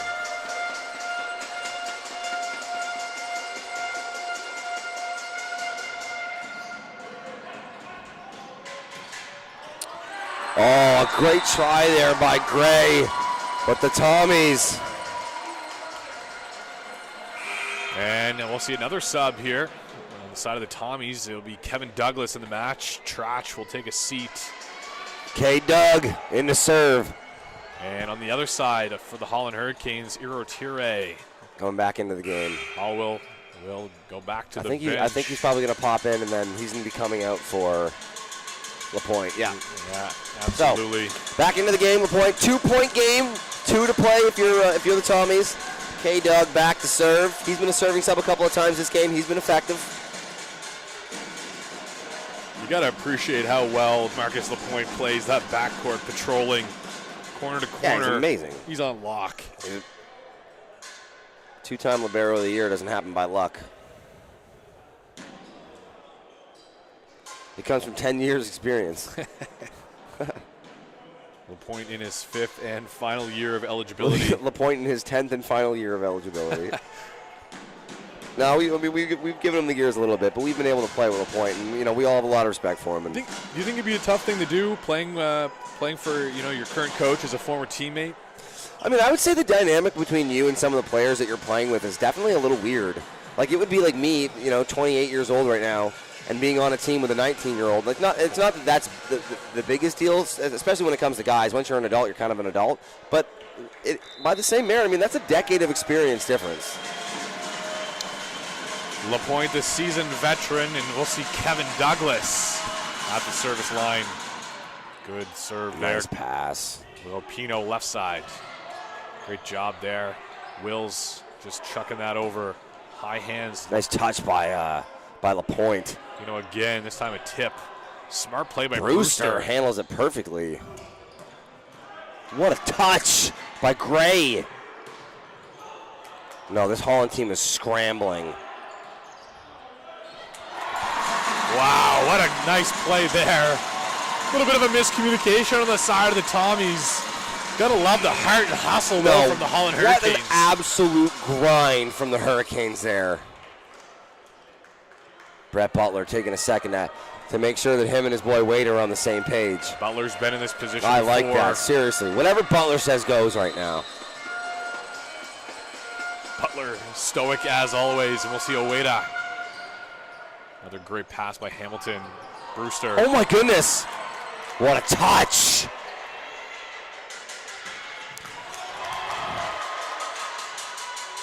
Now they're going to get to run their offense here. Go outside. Good block of the net by Brewster. Pino. Out of bounds, off the block, and we're all square at 23. Come on. These teams came to play. I mean, listen, we got no dogs in this fight. You and I, I graduated from SJ. You got an SJ degree and a degree from Crandall? Oh, after my third year here, I went over to UNB Fredericton. Oh, that's right. You finished there, right. There, yeah. So, it would be hard for us to say that we weren't a little impartial when UNBSJ is in the court. I think, in our times at UNBSJ, we both despised both of these teams equally. Yeah, both teams were great when we used to play. 100%, and you hated them, obviously. And now as graduates, it's easy to really respect these programs and the players in them. I think the only thing you and I are rooting for is more good volleyball. So I would love to see Holland be able to squeeze this out and force the Tommies to wear a little bit of stress in these next two sets. Well, you can't deny greatness. Both these programs the last couple of years doing fantastic things in the ACAA. Absolutely. Holland Hurricanes here really, really need this point out of the timeout.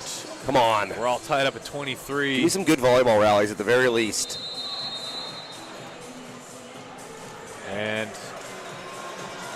last two times these teams played, there was some chaos. There was these two teams don't love each other. There were some red cards handed out. Some people asked to leave the gym. Both teams, without a doubt, it goes without saying, but both of these teams really care. We're in a dogfight here. Oweda. That time, ball sent over. McBride just going to pop this up to C. Oweda. What a use from Oweda! Wow. Come on! Ismo Oweda. The rookie's showing up big down the stretch. Wow. I would have liked to have seen Wills be a little bit more aggressive at the ball there instead of letting it trickle over. But man, what a play by Oweda. Rookie of the year. Hamilton with the pass. Romanchuk. What a touch by Gray. Carson Gray. Lapointe chucks that one up. Oh my goodness. And we'll go to a fourth set here, folks. Come on. Wow, we like this. Me and Tyler up here in the booth applauding. Like we said, no dog in the fight, but just a great rally by Holland that was down a lot late to stay in this one when they're pushed up against a wall, right? I mean, that's lose. Your game's over, your tournament's over, your season's over. Brett Butler willing his guys in there. Never say die. This is volleyball, eh, Luke? Wow, this is... No, it's awesome, right? And both these teams just loaded full of fun players. What a fantastic weekend. And there is a great ESPN 30 for 30 called, I think it's called 7 Days in October. And it's about when the Boston Red Sox came back against the Yankees down 3-0. Yes. And the motto was, do not let us get one. You let us get one, and the momentum's going to start to flip this way. And without a doubt, Holland College Hurricanes now, still down 2-1, are having the momentum in this game. And if you're the Tommies, now instead of keeping it up and saying, okay, like, you know, status quo, do we need to go out with the same lineup, do the same thing again? Now you're down, and now you have to kind of look and say, where do we go wrong there, and what changes do we need to make? Now, I think, credit to him, Henri Mallet, a great coach, and not one that's going to overreact. To some extent, you can play good and somehow just lose a set, and that's just the way the points go. Sometimes you don't need to make these big overarching changes, but you can start to have those thoughts now. You might only have 2 sets left in the season, and you don't want to make any bad decisions that 5 points later you'll look back on and go, oh, you know what? That wasn't the right choice. Great recap there, Luke. And because of it, you know, kind of like I think we expected to see, no change in the lineup. Oh, no change. The usual suspects, as we said before. I just want to take a quick second here. Thank our major sponsors, the UNB Associated Alumni, Envision St. John, Volleyball New Brunswick, PepsiCo, Culligan Water. What a great set that last one was. Great job by both teams in a dogfight. Hurricanes prevailing, sending this one to a 4th set.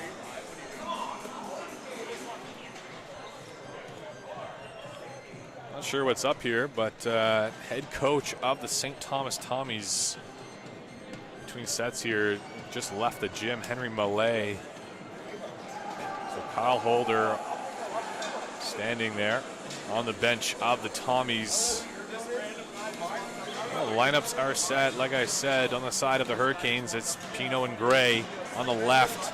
Iro Tire in the middle. Again with Wills. Right side will be Ueda. McBride will run the offense. And the 5th-year veteran, Marcus Lapointe, at the libero position. Ueda sends that free ball over.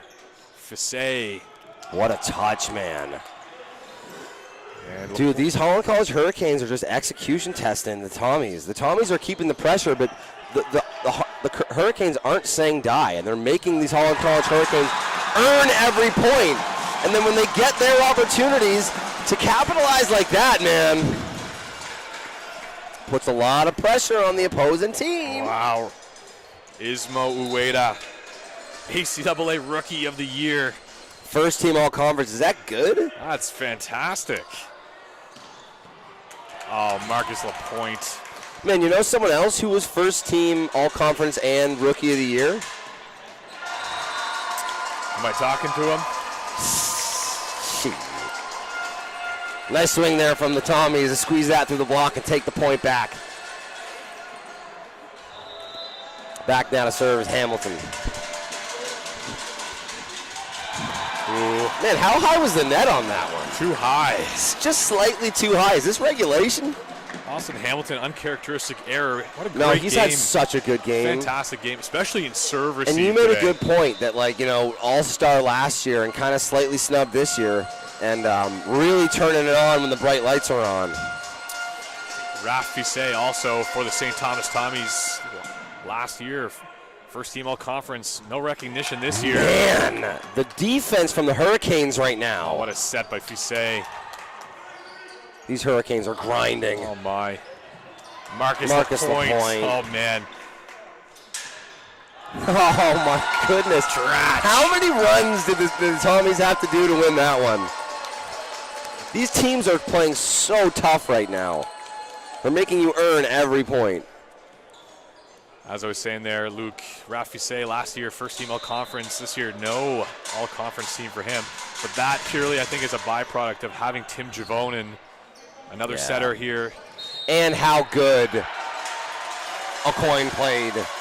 Absolutely. I mean, to some extent, I think statistically, and this is going to sound like a bit of a homer opinion, but I think McClellan from UMBSJ also had an unbelievable season. like he was up there in blocks. I think he distributes the ball well. A bunch of really good setters in the ACAA at the moment. Euro Ridere with a strong serve. Ooh, a little too much on that one from the middle. Mason Brewster not able to find it. Try to hammer that one. And that'll bring Euro Ridere to the service line.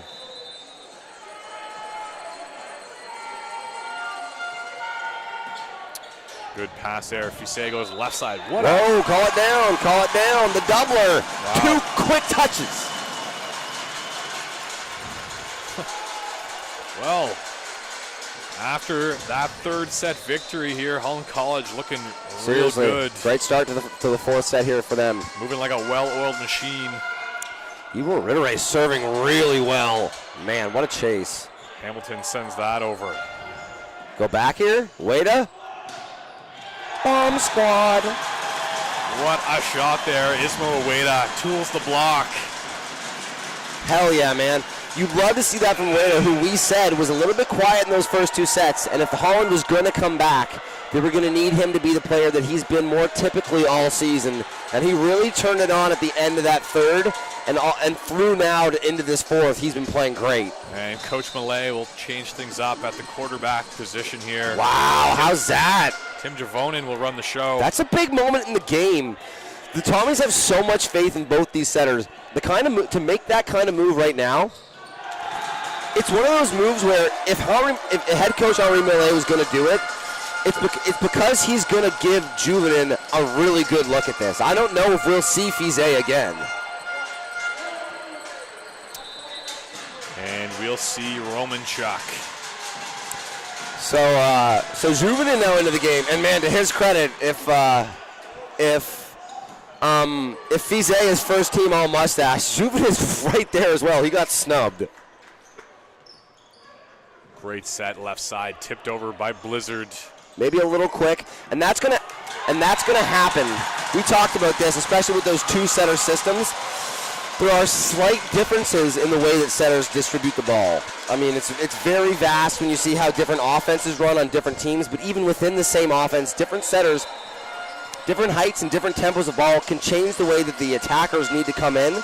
And if they're going to adjust to having Juvenen right now, they need to make sure that they find that chemistry quickly. That one came out a little spinny. I think that one was fine. I like the no call there.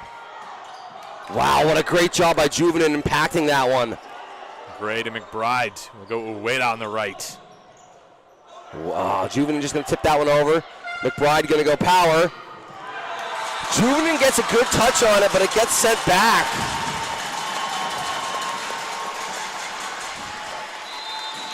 And a timeout called there by the Tommies. Absolutely. Henry Millay has seen enough. Holland College Hurricanes here. 5-point lead heading into the timeout. What a great weekend of volleyball here at the University of New Brunswick. St. John campus playing host to the ACAA Volleyball Championships. Both the men's and women's side playing this weekend. The stage is already set on the women's side. It'll be the University of King's College Blue Devils, the #1 ranked team in the league. Only 1 loss on the season. And they'll play the Mount Allison University Mounties. Mounties today having a fantastic game,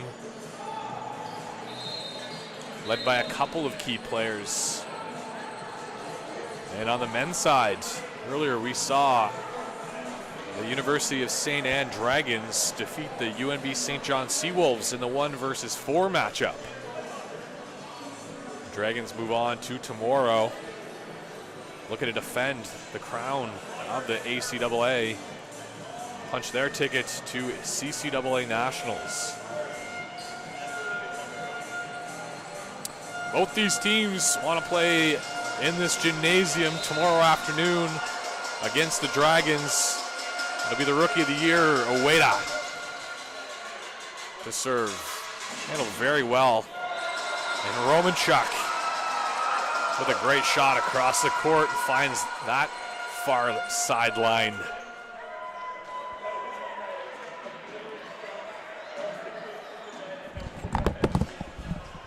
Really good job by the Tommies there, getting one out of the timeout. That was big for them. Blizzard will have a go. Good pass by Carson Gray. Little crafty play there. I mean, you know what I think about, a tip on the 3-ball. Back to back there by McBride. Doesn't work, but doesn't matter as the Tommies put that one out the back. We're going to get a game 5 here? The Hurricanes pulling away, man. 5 points. Dominic Pino for the Hurricanes. That's a dirty set from Juvenile. Dirty set. You know what's funny? I had the opportunity to play with Mason Brewster a couple times in senior tournaments, and he just plays in a different airspace a couple times. You're really worried if he's going to kick you in the head. He's so high up there. Talking about Brewster? Brewster, yeah. Dude, he flies 100%. Oh, he's an athlete. A high reach, high potential, man. Young guy playing ball. Tip there out of bounds. Tyler, it looks like your boy Waddy says, looks like Holland's right side got strategy advice from Chav, eh, Tyler? Shout out to Alex Watson tuning in there. Alex Watson, the man. Back now to serve as Wills for Holland, nursing a 5-point lead here in the 4th. Holland started this game down 2-0 and a great set win in the 3rd and a hot start here to the 4th. We are right in one. Ueda plays that one over his head. Carson Gray has to get crafty. No, that's a crazy winner.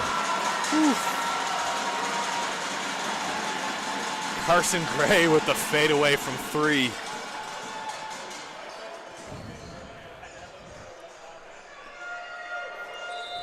That'll bring Nathan Wills to the service line.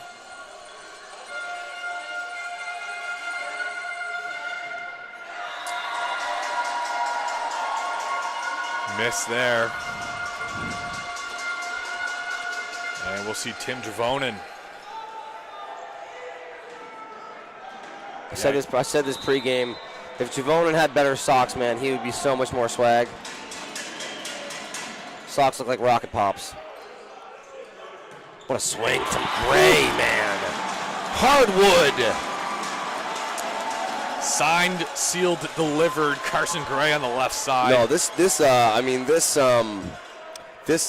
Holland team is getting unreal production from all their boys right now. Romanchuk's going to have to take that second ball. Just going to get bumped over, and here we go. LaPointe, quarterback in that back court. Bomb squad. Oh, baby. And it's all Holland right now. You want to talk about a game of swings, a game of momentum? Would you believe that this STU team went out and 2-0'd them to start the game? No, definitely not. Holland College right now playing on fire. It's impressive stuff, man. Oh, Holland College has something to say here, that's for sure. That they want to go to a 5th and final set. You know, the last time this team played, Holland College hit them with a quick 3-0 and a handshake. Yeah, absolutely. Haven't seen a 5-setter here yet on championship weekend. Which is a shame, but it's, shaping up that we might have one brewing. Absolutely. We might have one Mason brewing. That was a good one. 8 out of 10. 8 out of 10. Yeah, medium.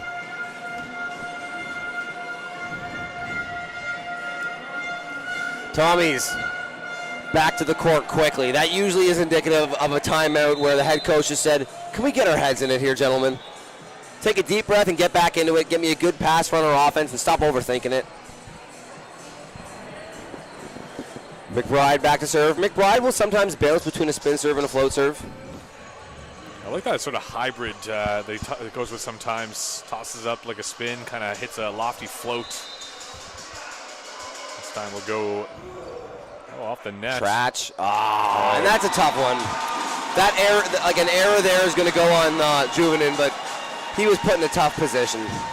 Trach taking that ball off the tape. Javonen running all the way across. Try to save that one. Got caught in an awkward spot. Good pass by Fredrickson. Trach. Oh, that was close, but a great job by Holland following it out. And we're getting another switch. K-Doug. Yeah, Kevin Douglas coming back into the match here from Surrey, British Columbia. Douglas in his 3rd year. Oh, trouble. Yeah, I think to some extent you probably almost could have let that ball go out. Tommy's looking like a different team here in this 4th set. No, Tommy's looking like a wounded puppy. But it's the story of volleyball. like, I would almost imagine the game in the position that it's in, head coach Henri Mallet would almost be fine not calling a timeout the rest of this game and letting this team grind it out. Oh, it's tough. Oh, you got it. Yeah, and that's the right call. It is 100%. Net touch called on the side of the Tommies. Yeah, it was K-Doug. I'd love to see the hustle there in the backcourt, though. Marcus Lapointe with a great dig there and rally. Marcus Lapointe doing Marcus Lapointe things. A great job there by Blizzard. I think that's the second serve in a row. I think would have been good to not touch and let the boys go out the back. But as it stands, into the game comes Parker Melnick into the front court for Blizzard. This is the first time we've seen Parker today. Saw lots of Melnick this season. Has an absolute rocket of a serve. Yeah, absolutely. Eero Rittere with an 0 for 1 at his at-bat there. And Austin Hamilton here again from the service line. So we have backhands right now, 3 swings, and we got Wada out in the power position to start. I think you go outside to Wada here. Wow. Instead, you go back and Parker Melnick in one of his first points in the game gets a huge block. Douglas and Melnick on the outside. 2 substitutes into the match here for the Tommies. Closing the block, sealing the deal. Oh, and that. Oh no, sorry. Yeah. The call was an antenna touch, and head coach Brett Butler doesn't agree. And honestly, from my perspective as well, I thought for sure it hit the tape, but I don't know if it hit the antenna. Yeah, a tough call there. I mean, Sherry Campbell's right there. And that's exactly what she said. She said, I had the best perspective in the gym and I saw it. I know you might not agree, but that's just the way it is. Well, regardless, the lead is 7. Hurricanes here playing with a lot of heart. Brett Butler saying, how is it possible that it hit the pin? What a pass. Is this going to be a ball don't lie moment? What a touch. Wow. Melnick. Ooh. Holland not going away. Carson Gray pointing to the floor on that one. Change up.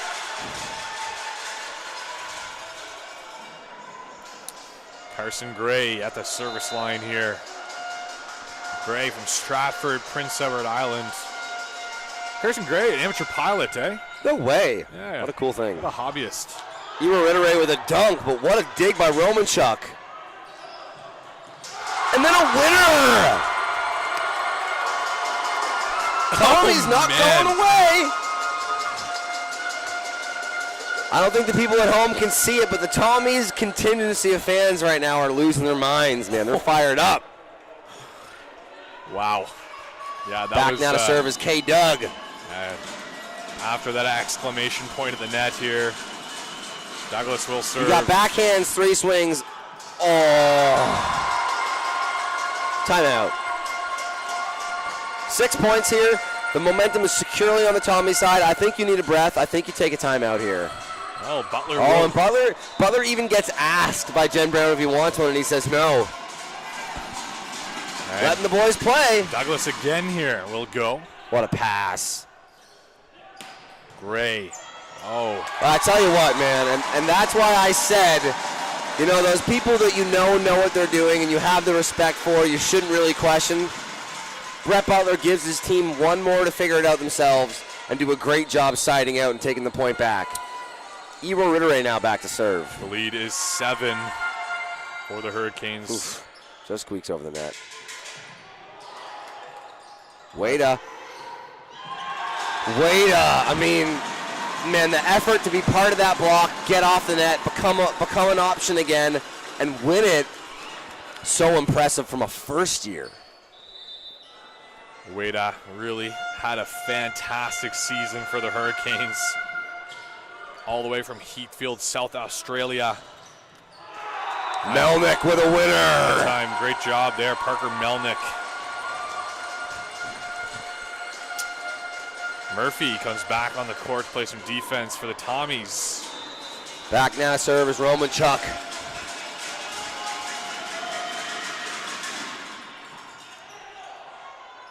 Nice feet by McBride getting there. In there. Juvenin. What a block on the outside there.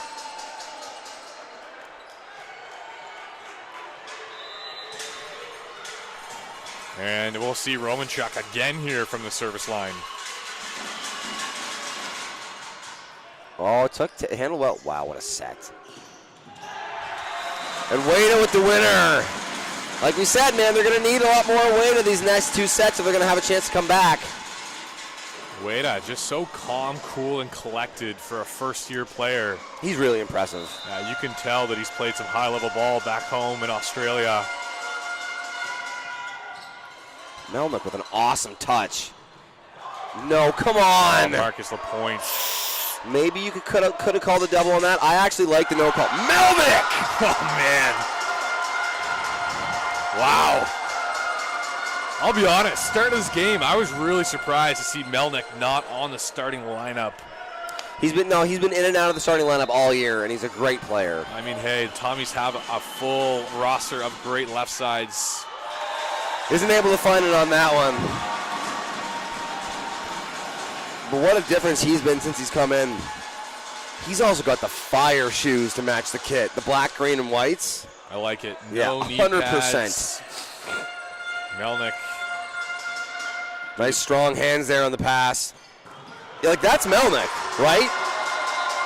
Like not to take away from what we just see from Brewster and from Juven in there, but that doesn't happen without a 3-ball from Melnick.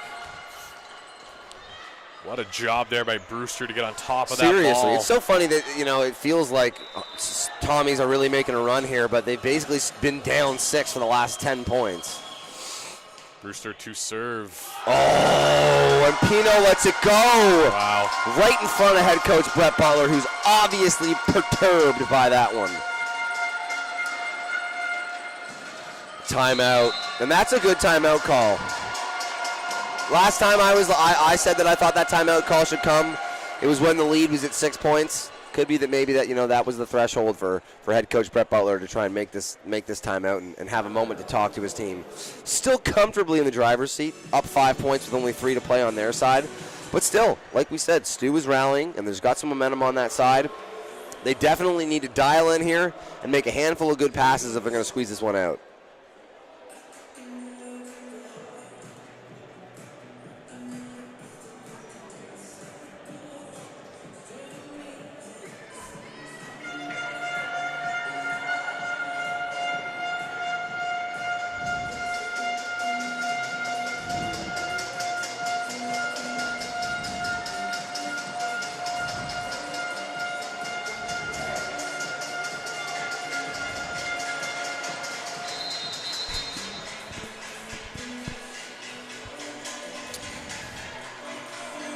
And here we go again. It'll be Brewster at the service line.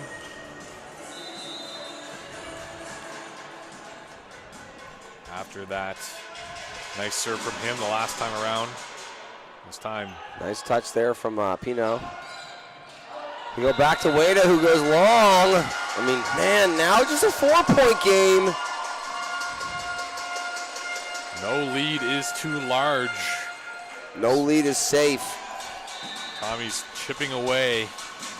We got front hands here, 2 swings. On the outside, you got Gray. If you get a good pass here, I think you have to go to Gray. I mean, you're pulled over there, so you have to go to Wada. And it's never a terrible decision. No, having Ismo Ueda on the right side must be a luxury for the setter McBride. Yep. Able to dump that ball off to the backcourt. Back now to serve Wills. Wills went on a nice streak last time he was back to serve.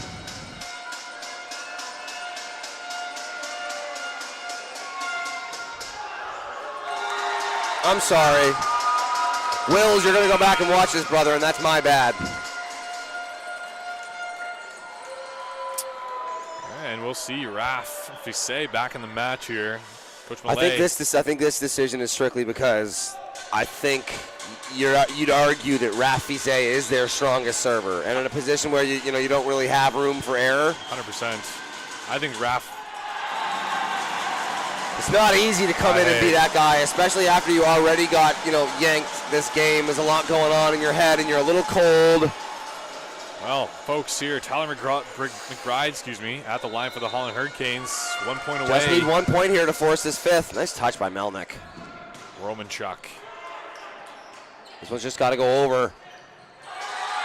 Oh my, that was a winner. Wow. The fact that Gray was able to wipe that out of bounds is crazy. And for the first time all tournament, and for the first time in about 6 games so far, we're going to be headed to a fifth set here. What a way to end St. that Thomas set. Tommies start out 2-0.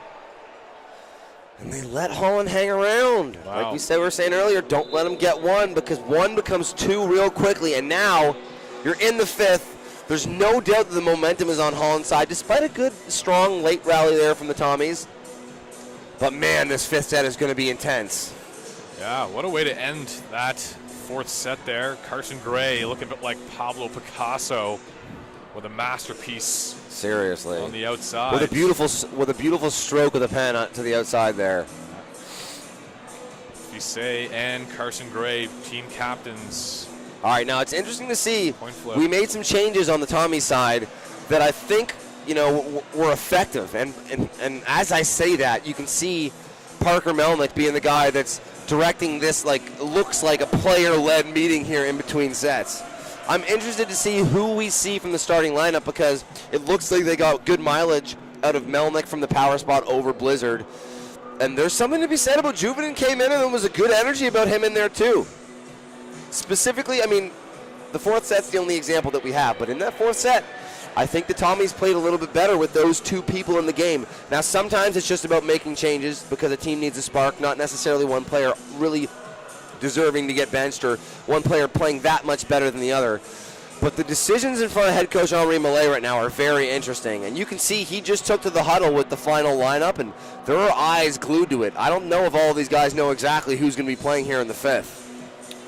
Well, after that 25-19 win to send it to a fifth set here, I want to take a second to thank our sponsors.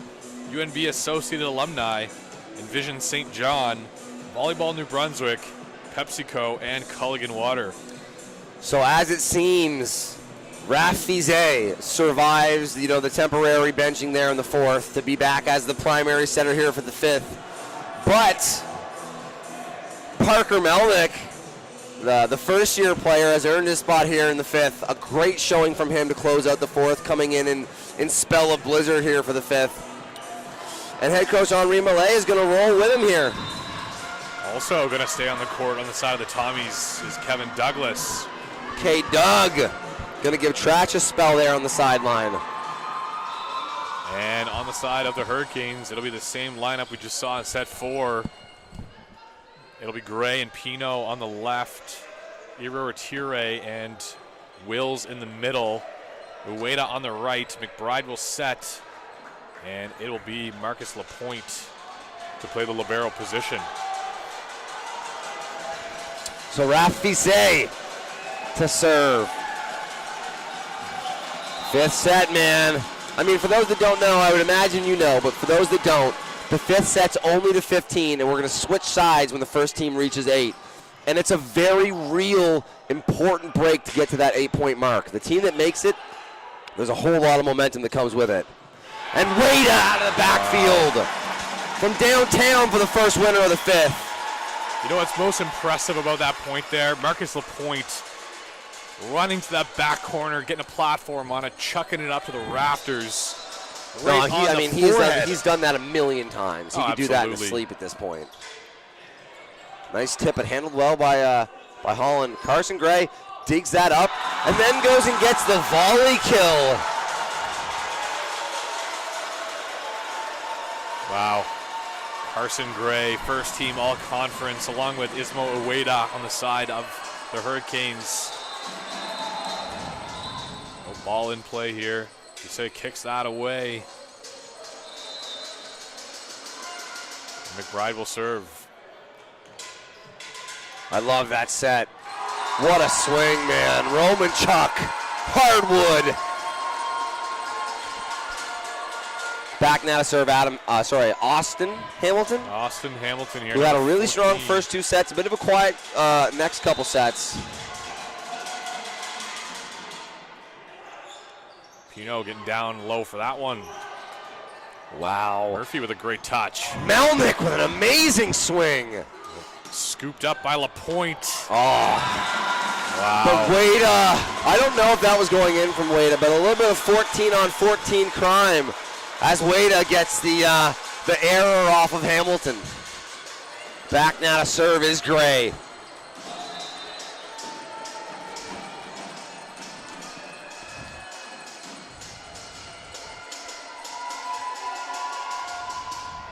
Bit of a lollipop coming over, handled well.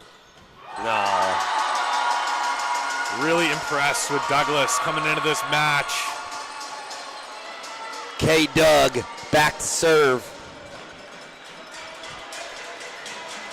Great rep from him there.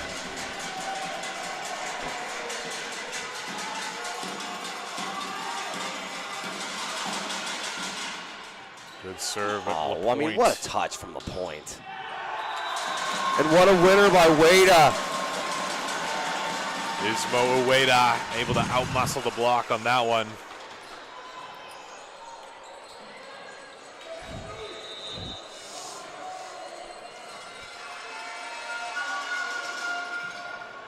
What a touch by Fredrickson. Oh, and just outside by Melnick there.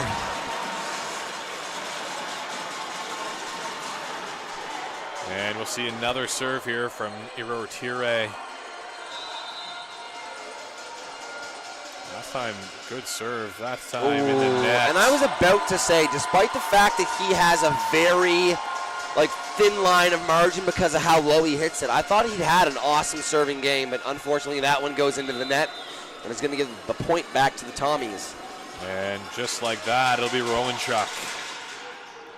Great eye there by Gray, who lets that one go. Man, these Hurricanes.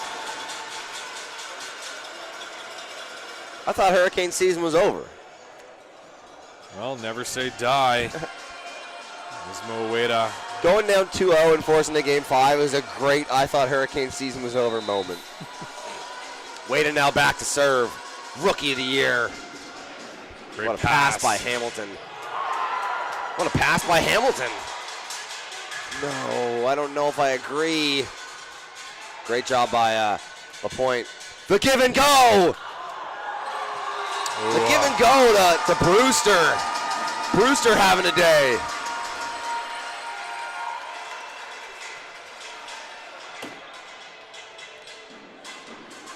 So now Melnick now back to serve. Melnick has a really good topspin serve. McBride getting there with his feet first. Great rep. Ueda takes a stab at that one. A lot of. Oh, there's some net there. Yeah, and I think that's the right call. I think Fizet hit the tape. Man. That's an aggressive dump there at the net by the lefty, number 6, Fizet. The high ball left side. Good hands by Fizet there, making it work. Oh, what? I think that dropped in. Oh, 100%. My exclamation there was more a shocking exclamation of LaPointe letting that go. He's usually unbelievable about knowing his position on the court, especially in reference to where the outlines are. Him letting that land in is very uncharacteristic. Nice touch. This one's just going to have to go over. No, are you kidding me? Good pickup in position 6 by Pino. What a touch! Romanchuk. Melnick sets a high ball. This one's just going to go over. Or no, Gray going to get a swing on it. Wow. No touch on that one. Man, we got a game here. Yeah. Brewster now back to serve. We got K. Doug in the front court.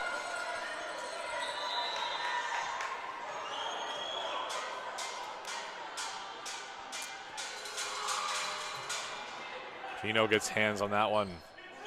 Gray again. Melnick with the dig. Ooh, Fizet dishing. No, that's a crazy set. Wow. Like, that is such a volleyball rep. I was sitting up here feeling bad for the Tommies 5 points ago, starting off 2-0 and then getting down this much in the 5th. They're showing an incredible amount of backbone to tie it back up. Tommies want to play tomorrow. And Brewster trying to do what he can to make sure they get there. Lovely pass by LaPointe. Wada with the winner to take it to 8. Well, the race to 8 is won by the Holland Hurricanes. We'll switch sides. I mean, like if I told you when these Hurricanes were down 2-0 that not only were they going to come back, but they were going to be the team to take it to 8 and switch first. Man, an insane amount of credit to head coach Brett Butler, keeping his team in it.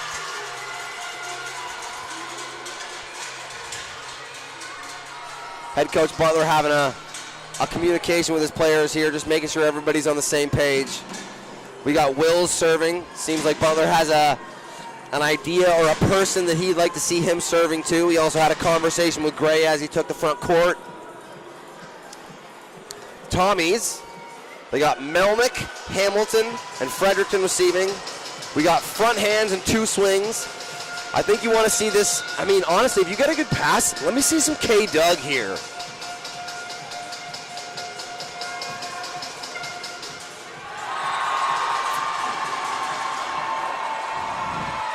I mean, you can't do that. That's a tough one there. Wills into especially net. when that transitions into Fize starting off serving here for the Tommies. That means we have 3 swingers in the front and probably the strongest server for the Tommies on the line. What a serve, man. This one just has to go over. Oh, that's a crazy no call. Wow. Murphy with a scoop there. Romanchuk. And Romanchuk with the winner. A near miss on the side of the Holland Hurricanes as Ueda came flying from the backcourt, almost jumped on the back of Tyler McBride, the setter. I know, and honestly, he stepped on the line, so if he touched the ball, which I think he did, there should have been a whistle blown. Fize bringing the heat right now. Dude, what a job by McBride just to keep that ball clean. That's not easy. Romanchuk again. And Gray isn't able to get it. Well, season's and a timeout changing. call by Butler. I actually love that timeout call because there's a funny dynamic where 2 points isn't a huge lead and you really don't need to start stressing about it too much, but there's so little time left in the game. You need to make sure that all these points are taken seriously and that your players are all on the same page as far as where their advantages are, who they want to go to if they get a good pass, what hitters they have and what blockers they have. So despite that it's not the biggest lead, and you probably don't need to take a timeout here, just from a momentum point of view, from a tactical point of view, I love this timeout from head coach Brett Butler.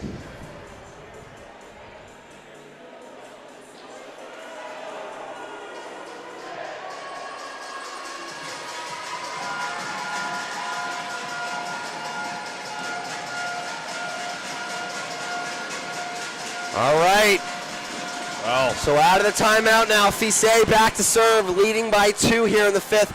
Big deep breath there from Fize. Tommy's 2-point lead, trying to punch their ticket to the championship match. Dude, Fize has been balling here in the 4th. In the 5th, I apologize. Melnick with a high ball. Great job. Brett Butler is fired up, man. Brett Butler saw a touch underneath the net, and he's going to get a card here. I'm almost certain of it. Oh, no, he's not going to get a red card. No, this is not red card worthy. This is crazy. I think the conversation's about the call, because initially I think our head official, Sherry Campbell, called a point for the Tommies. No, she's got a card in her hand. There's going to be a red card to Brett Butler. This is the wrong call, man. Brett Butler's allowed to be... He's allowed to be animated about this. This isn't a red. No, that's crazy. That's okay. Hey, I don't know if you know this, in the sport of volleyball, you can receive a red card in different ways, right? Yep. If you It's a straight red, not a double red. Yeah, straight red is purely just, I believe, a point for the Tommies. I don't think it's a point. I don't think they're allowed to award a point. I think it's a serve. So it's loss of serve. Yeah, I don't think that they give the Tommies a point because I think it's like, the points will be earned in the actual gameplay. Absolutely. But there is a penalty to it, and it's, dude, I think that's an overreaction in my opinion. I mean, Brett Butler was animated on that one. That's no argument there. But like I was mentioning, cards can be distributed in different ways. So if that's a red card, it is a point. You're right. I believe so. Yeah, I thought so. I'll just mention here, Luke, if it was a red card and a yellow card at the same time, that is, I believe, a set penalty. And if it's a red card and a yellow card handed together, that would be a disqualification for Butler. That is such a weak call. Listen, Butler's allowed to be animated. I know for a fact. Butler, I know the quality of character Butler has. He wasn't cussing. He wasn't being rude. But he wants the game to be officiated correctly, and maybe he saw something that he thought deserved to be called one way. And maybe he raised his voice. But that's not a red card infraction. I'll say one thing here, Luke. No, Watson, no earlier yellow card. This is the first card of the game. No, a straight red. Uncommon to see, but I think personally the code of conduct, especially for coaches and players, Bretler animated in that series, coming pretty close to the down official Judd Brown. See that dotted line that extends from the attack line. You can't cross that, and I think that this may could be a byproduct of that. But I mean, is that a red card? I believe it would be, yeah. It's a straight red, Straight red. Interesting. Yeah. Last time these two teams play, we saw some red cards handed out as well. And, like I said, that these two teams definitely aren't friendly, and Jen Brown was on the call last time, too. We got a little bit of a clap there in a moment with his team from Brett Butler. I think the expectation is that we're not going to see anybody have to leave the gym or anything. But, man, what a long break we're getting here. Straight red is just so.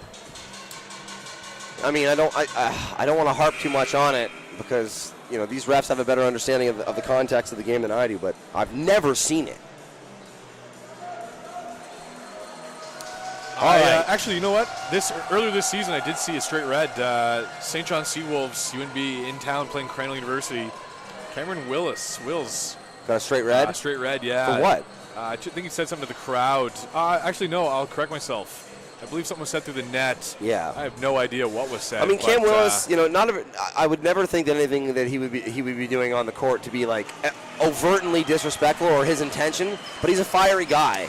And sometimes, like in situations like this, sometimes a ref can take more offense to something that I think is interpreted by the rest of the gym. Absolutely. So I think we got the outcome that we expected.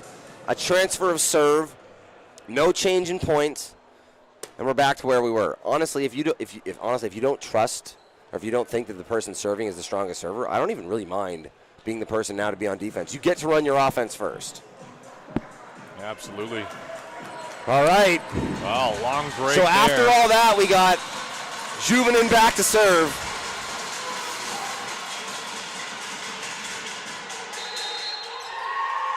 What is going on? That's not a point awarded, despite the fact that we see the Tommies getting excited.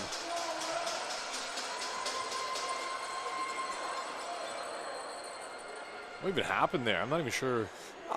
Maybe we got a whistle from the ref, and we didn't have it. We didn't have the hands from the down ref, Jen Brown. Okay, interesting.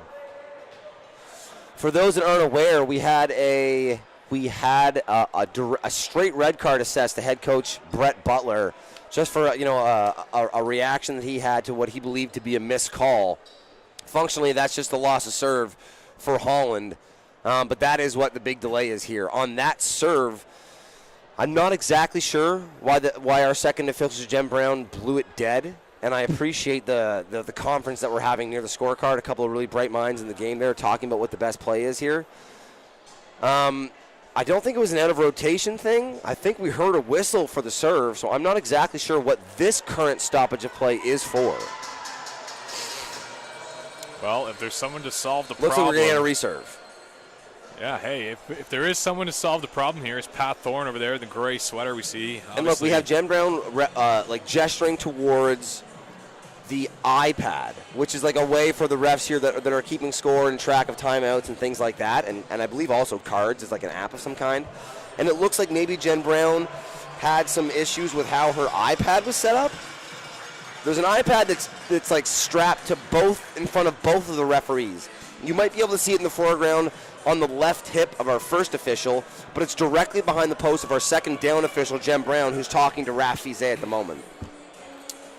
So she keeps giving the sign of 2 thumbs up, which is a reserve. So almost certainly we'll come out of this break 2 thumbs in the air, 9-11 as far as the score with the Tommies serving. I should say 11-9, just being that the Tommies are serving. Well, Coach Millet for the St. Thomas Tommies getting a long explanation here by one of our reffing. I would love to hear what is going on, and I probably will take a moment to go talk to Jen Brown afterwards about what this is about. Jen Brown, one of the best in the business. She was ref of the year this year in New Brunswick. And there's a reason that she's on the call for these important games. But I'd love to get an idea of what exactly was the whole conversation. Not only with the straight red card, but also the pause after the serve when we resumed play. So now Juvenin back to serve.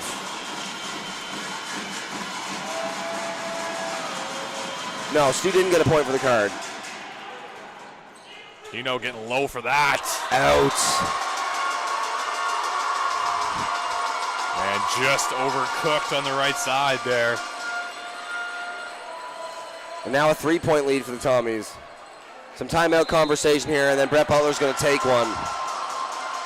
Credit to Juvenin.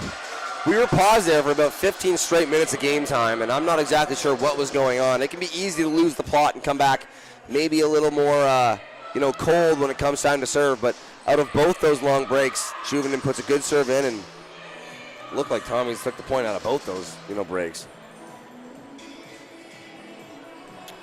Well, Tommies are 3 points away here from stamping their ticket to the championship match tomorrow afternoon against the University of St. Anne Dragons. Dragons looking to defend the title back-to-back. Tommy's definitely no stranger to being in that championship match. We could be here a while if I start reading all the wins in the last 10 years for the Tommies, in 2021, 22, as well as 2019, 2018, 2016, 2015. Also in 2014, St. Thomas Tommies were champions. I know. Yeah, crazy. Holland College, last time they won the ACAA championship was in 2018, 2019. Yeah, they beat us. They did.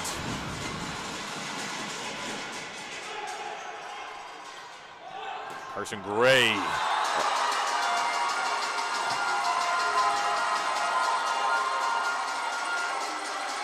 Interesting. Do you think that ball was truly out before the net touch occurred?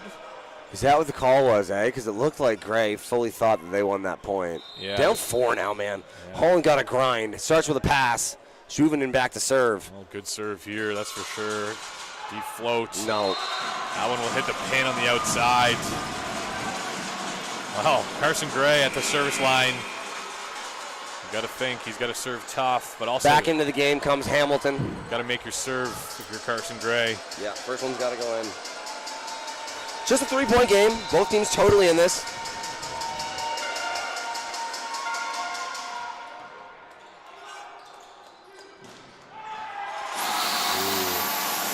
And Roman Chuklong at the back. Wow, really late on that. I think there was a lot of discussion about if that could have possibly been a tip. Yeah, definitely a little hesitation there to make. And now a timeout called by head coach Mallet. Man, what a game.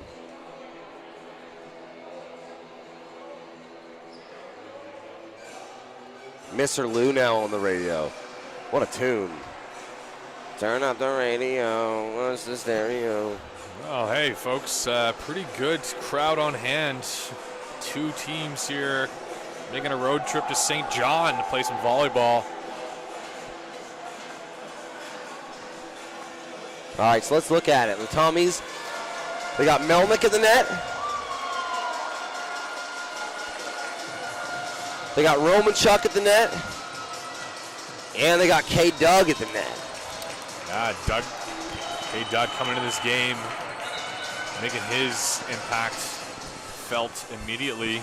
Yeah, I mean, this is, oh, look, we're having some talk here.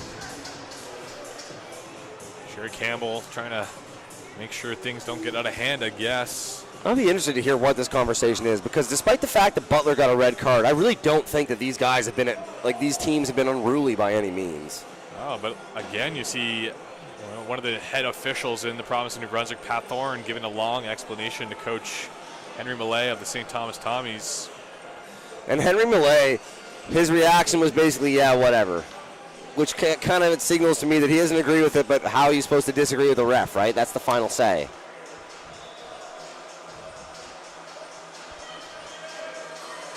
Well, like I said here, Carson Gray at the line. Must make situation. Yep.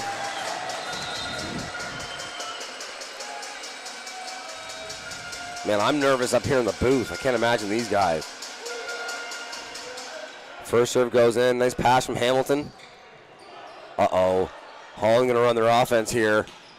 Wait a minute! Wow. Ismo Ueda on the right side buries that ball in the deep corner. And just like that, K. Doug out. Back into the game comes Trach. Tommy's looking for a different look here. Head coach Millay deep in his bag in this one. Serve just got to go in here if you're Gray. Nice touch by Hamilton. Oh. That's a good touch there by McBride. Oh, man. But a nice swing on the right side by Roman Chuck. K. Doug back into the game, just like that.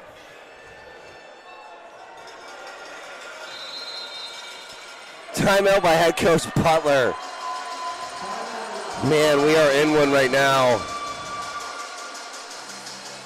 Well, Tommy's with match point. Again, all they need is one. And again here, we'll see Raf Fusay go across the court to talk to the up official, Sherry Campbell. A lot of confusion in this fifth set as to what happened. Doesn't look like the St. Thomas Tommies are satisfied with the response that was given.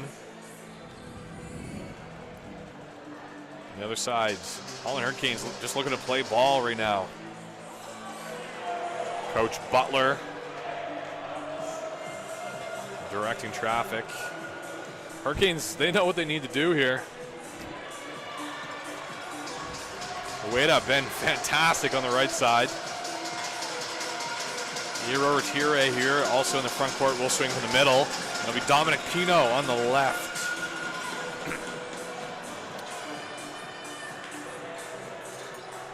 So it'll be the Surrey, British Columbia native here. Serving for the Tommies, Kevin Douglas. First one's got to go. What is going on? This is quite puzzling. I'm a little bit bewildered here. I mean, really, as K. Doug, you really shouldn't throw that ball to the boys back there. Man, I mean, this is just absurdity. This feels like we've been watching chess. Yeah, this is minutes and minutes and minutes between each move. This is a tough spot to be in for these players. Obviously, Isaac Arsenault says the script is crazy. Seriously. Yeah, this is a tough spot to be in for these players. I mean, this is. I can't even I can't even fathom what this conversation is right now between both sixes. I think something tells me that Coach Millay was looking for a point on that red card and he didn't get it. He didn't get it. I know. He got service out of it, but I guess I'm not sure exactly, but it feels like he keeps pointing at the scoreboard. And at one point they did. They gave that point to the Tommies, but they took it off. Yeah, they did. Absolutely. It was 12, and they took it back to 11 when that was going on. We're referencing the Brett Butler red card. It's so funny. Like volleyball has a red card, and like you can get a red card, and it like kind of does nothing. You're still just gonna be coaching. All right, now Back to serve. Feels like we've said this 100 times, but back to serve now. K. Doug. 1 point to win it. Nice hands there by Hamilton. Wada with the winner. Man, what an awesome swing and the biggest moment of the season for this team. Well, it'll be Irotira here. I don't know if he's missed the serve, and as much as you can tell by these substitutions that Brett Butler may not have the most confidence in him as a server, I think he's like probably 6 makes to like 1 miss. I'm surprised that they're going to go with the cold hand off the bench for that rep. But it looks like when we come out of this timeout, it will be a different server here for the Hurricanes.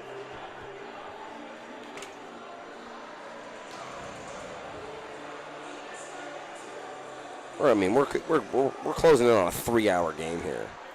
This has been a battle. Seriously, this We're last set has been longer than any other set over. Well, wow. 5th and final set. Tommies need only 1. They'll be playing tomorrow. But hey, at the helm, Brett Butler instructing his troops. Wow. Well, hey.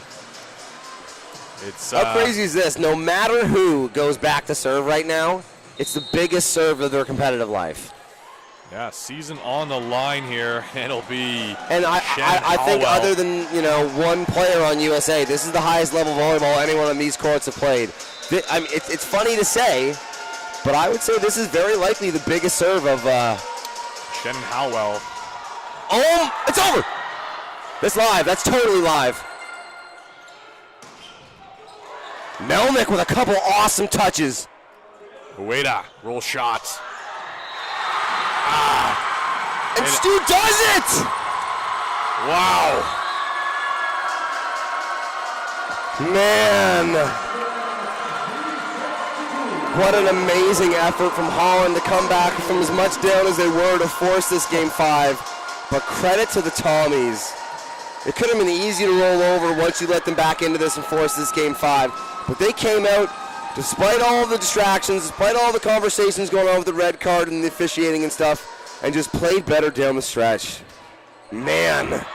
Wow. Tomorrow, USA versus Stu for the ship. Well, hey, last time St. Thomas and the Dragons faced off, it was in the pit in Fredericton at St. Thomas. It was a 5-setter. I think we expect nothing less in tomorrow's championship match. Who do you got? We've had 2 people in the comments say that Stu did get a point from the red card. And I'm almost certain they didn't. I mean, we could be wrong. But I remember looking at it, and it was like 10-11, and then they made the switch, and they had it at 12, and then they brought it back. I'm not sure, honestly. I saw the score there, flipped the scorecard. Definitely did say 12, but again, turned their heads. The only way that it 11. could be 11 is that if, as soon as the red card happened, they put that 11 almost instantly. So, Luke, who do you have here? Player of the game from both sides. Player of the game for the Tommies? That's a good question, man. Fize, probably, in my opinion, despite the fact that he got benched in the game. I thought Fize did the best job. I think you probably could find a way to give it to Romanchuk, or maybe even Hamilton. Hey, I'm going to go a different look. I'm going to say Mason Brewster. Oh, man, he played good, didn't he? I don't know if he impacted the game enough for him to be player of the game, but I thought in his limited reps he played great as well. I'm going to go with Fize, and I'm going to go Wada. I'm also going to go Wada.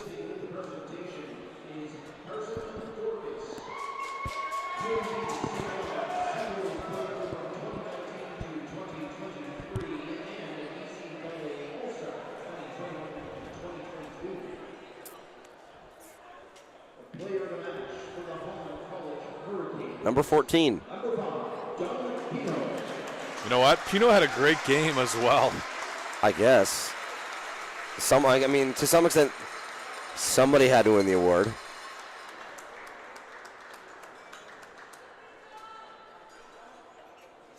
No, Pino played good. He did.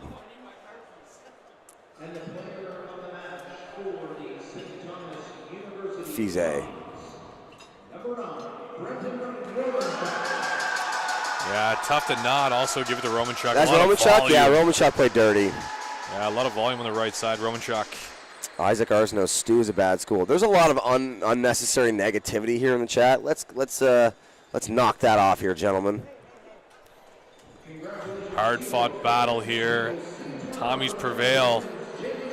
And we'll see them face off against the reigning ACAA champions, the St. Anne Dragons. Man, a really, really good, just an awesome game. We were lucky to bear witness to these two teams grinding the way they did. Congrats to St. Thomas, man. They're going to put on an awesome show versus USA tomorrow. So that's what we got. The matchups are now in stone. St. Thomas Tommies will be taking on the University of St. Anne Dragons on the men's side, and on the women's side, the UKC Blue Devils taking on the Mount A Mounties. Yeah, the Mounties. All four of those teams will be going for gold yesterday. We appreciate you joining us on the broadcast. It went longer than I think we all expected, almost near a 2.5-hour game. But that's the nature of the beast with these 5 setters. Thank you for joining us. My name has been Luke O'Grady. And I am Tyler DeWaron. And join us tomorrow. Tomorrow we got the gold medal matches. Tomorrow the biggest matches of the weekend. Real excited for that one. Thanks a lot for joining us, and we'll see you tomorrow.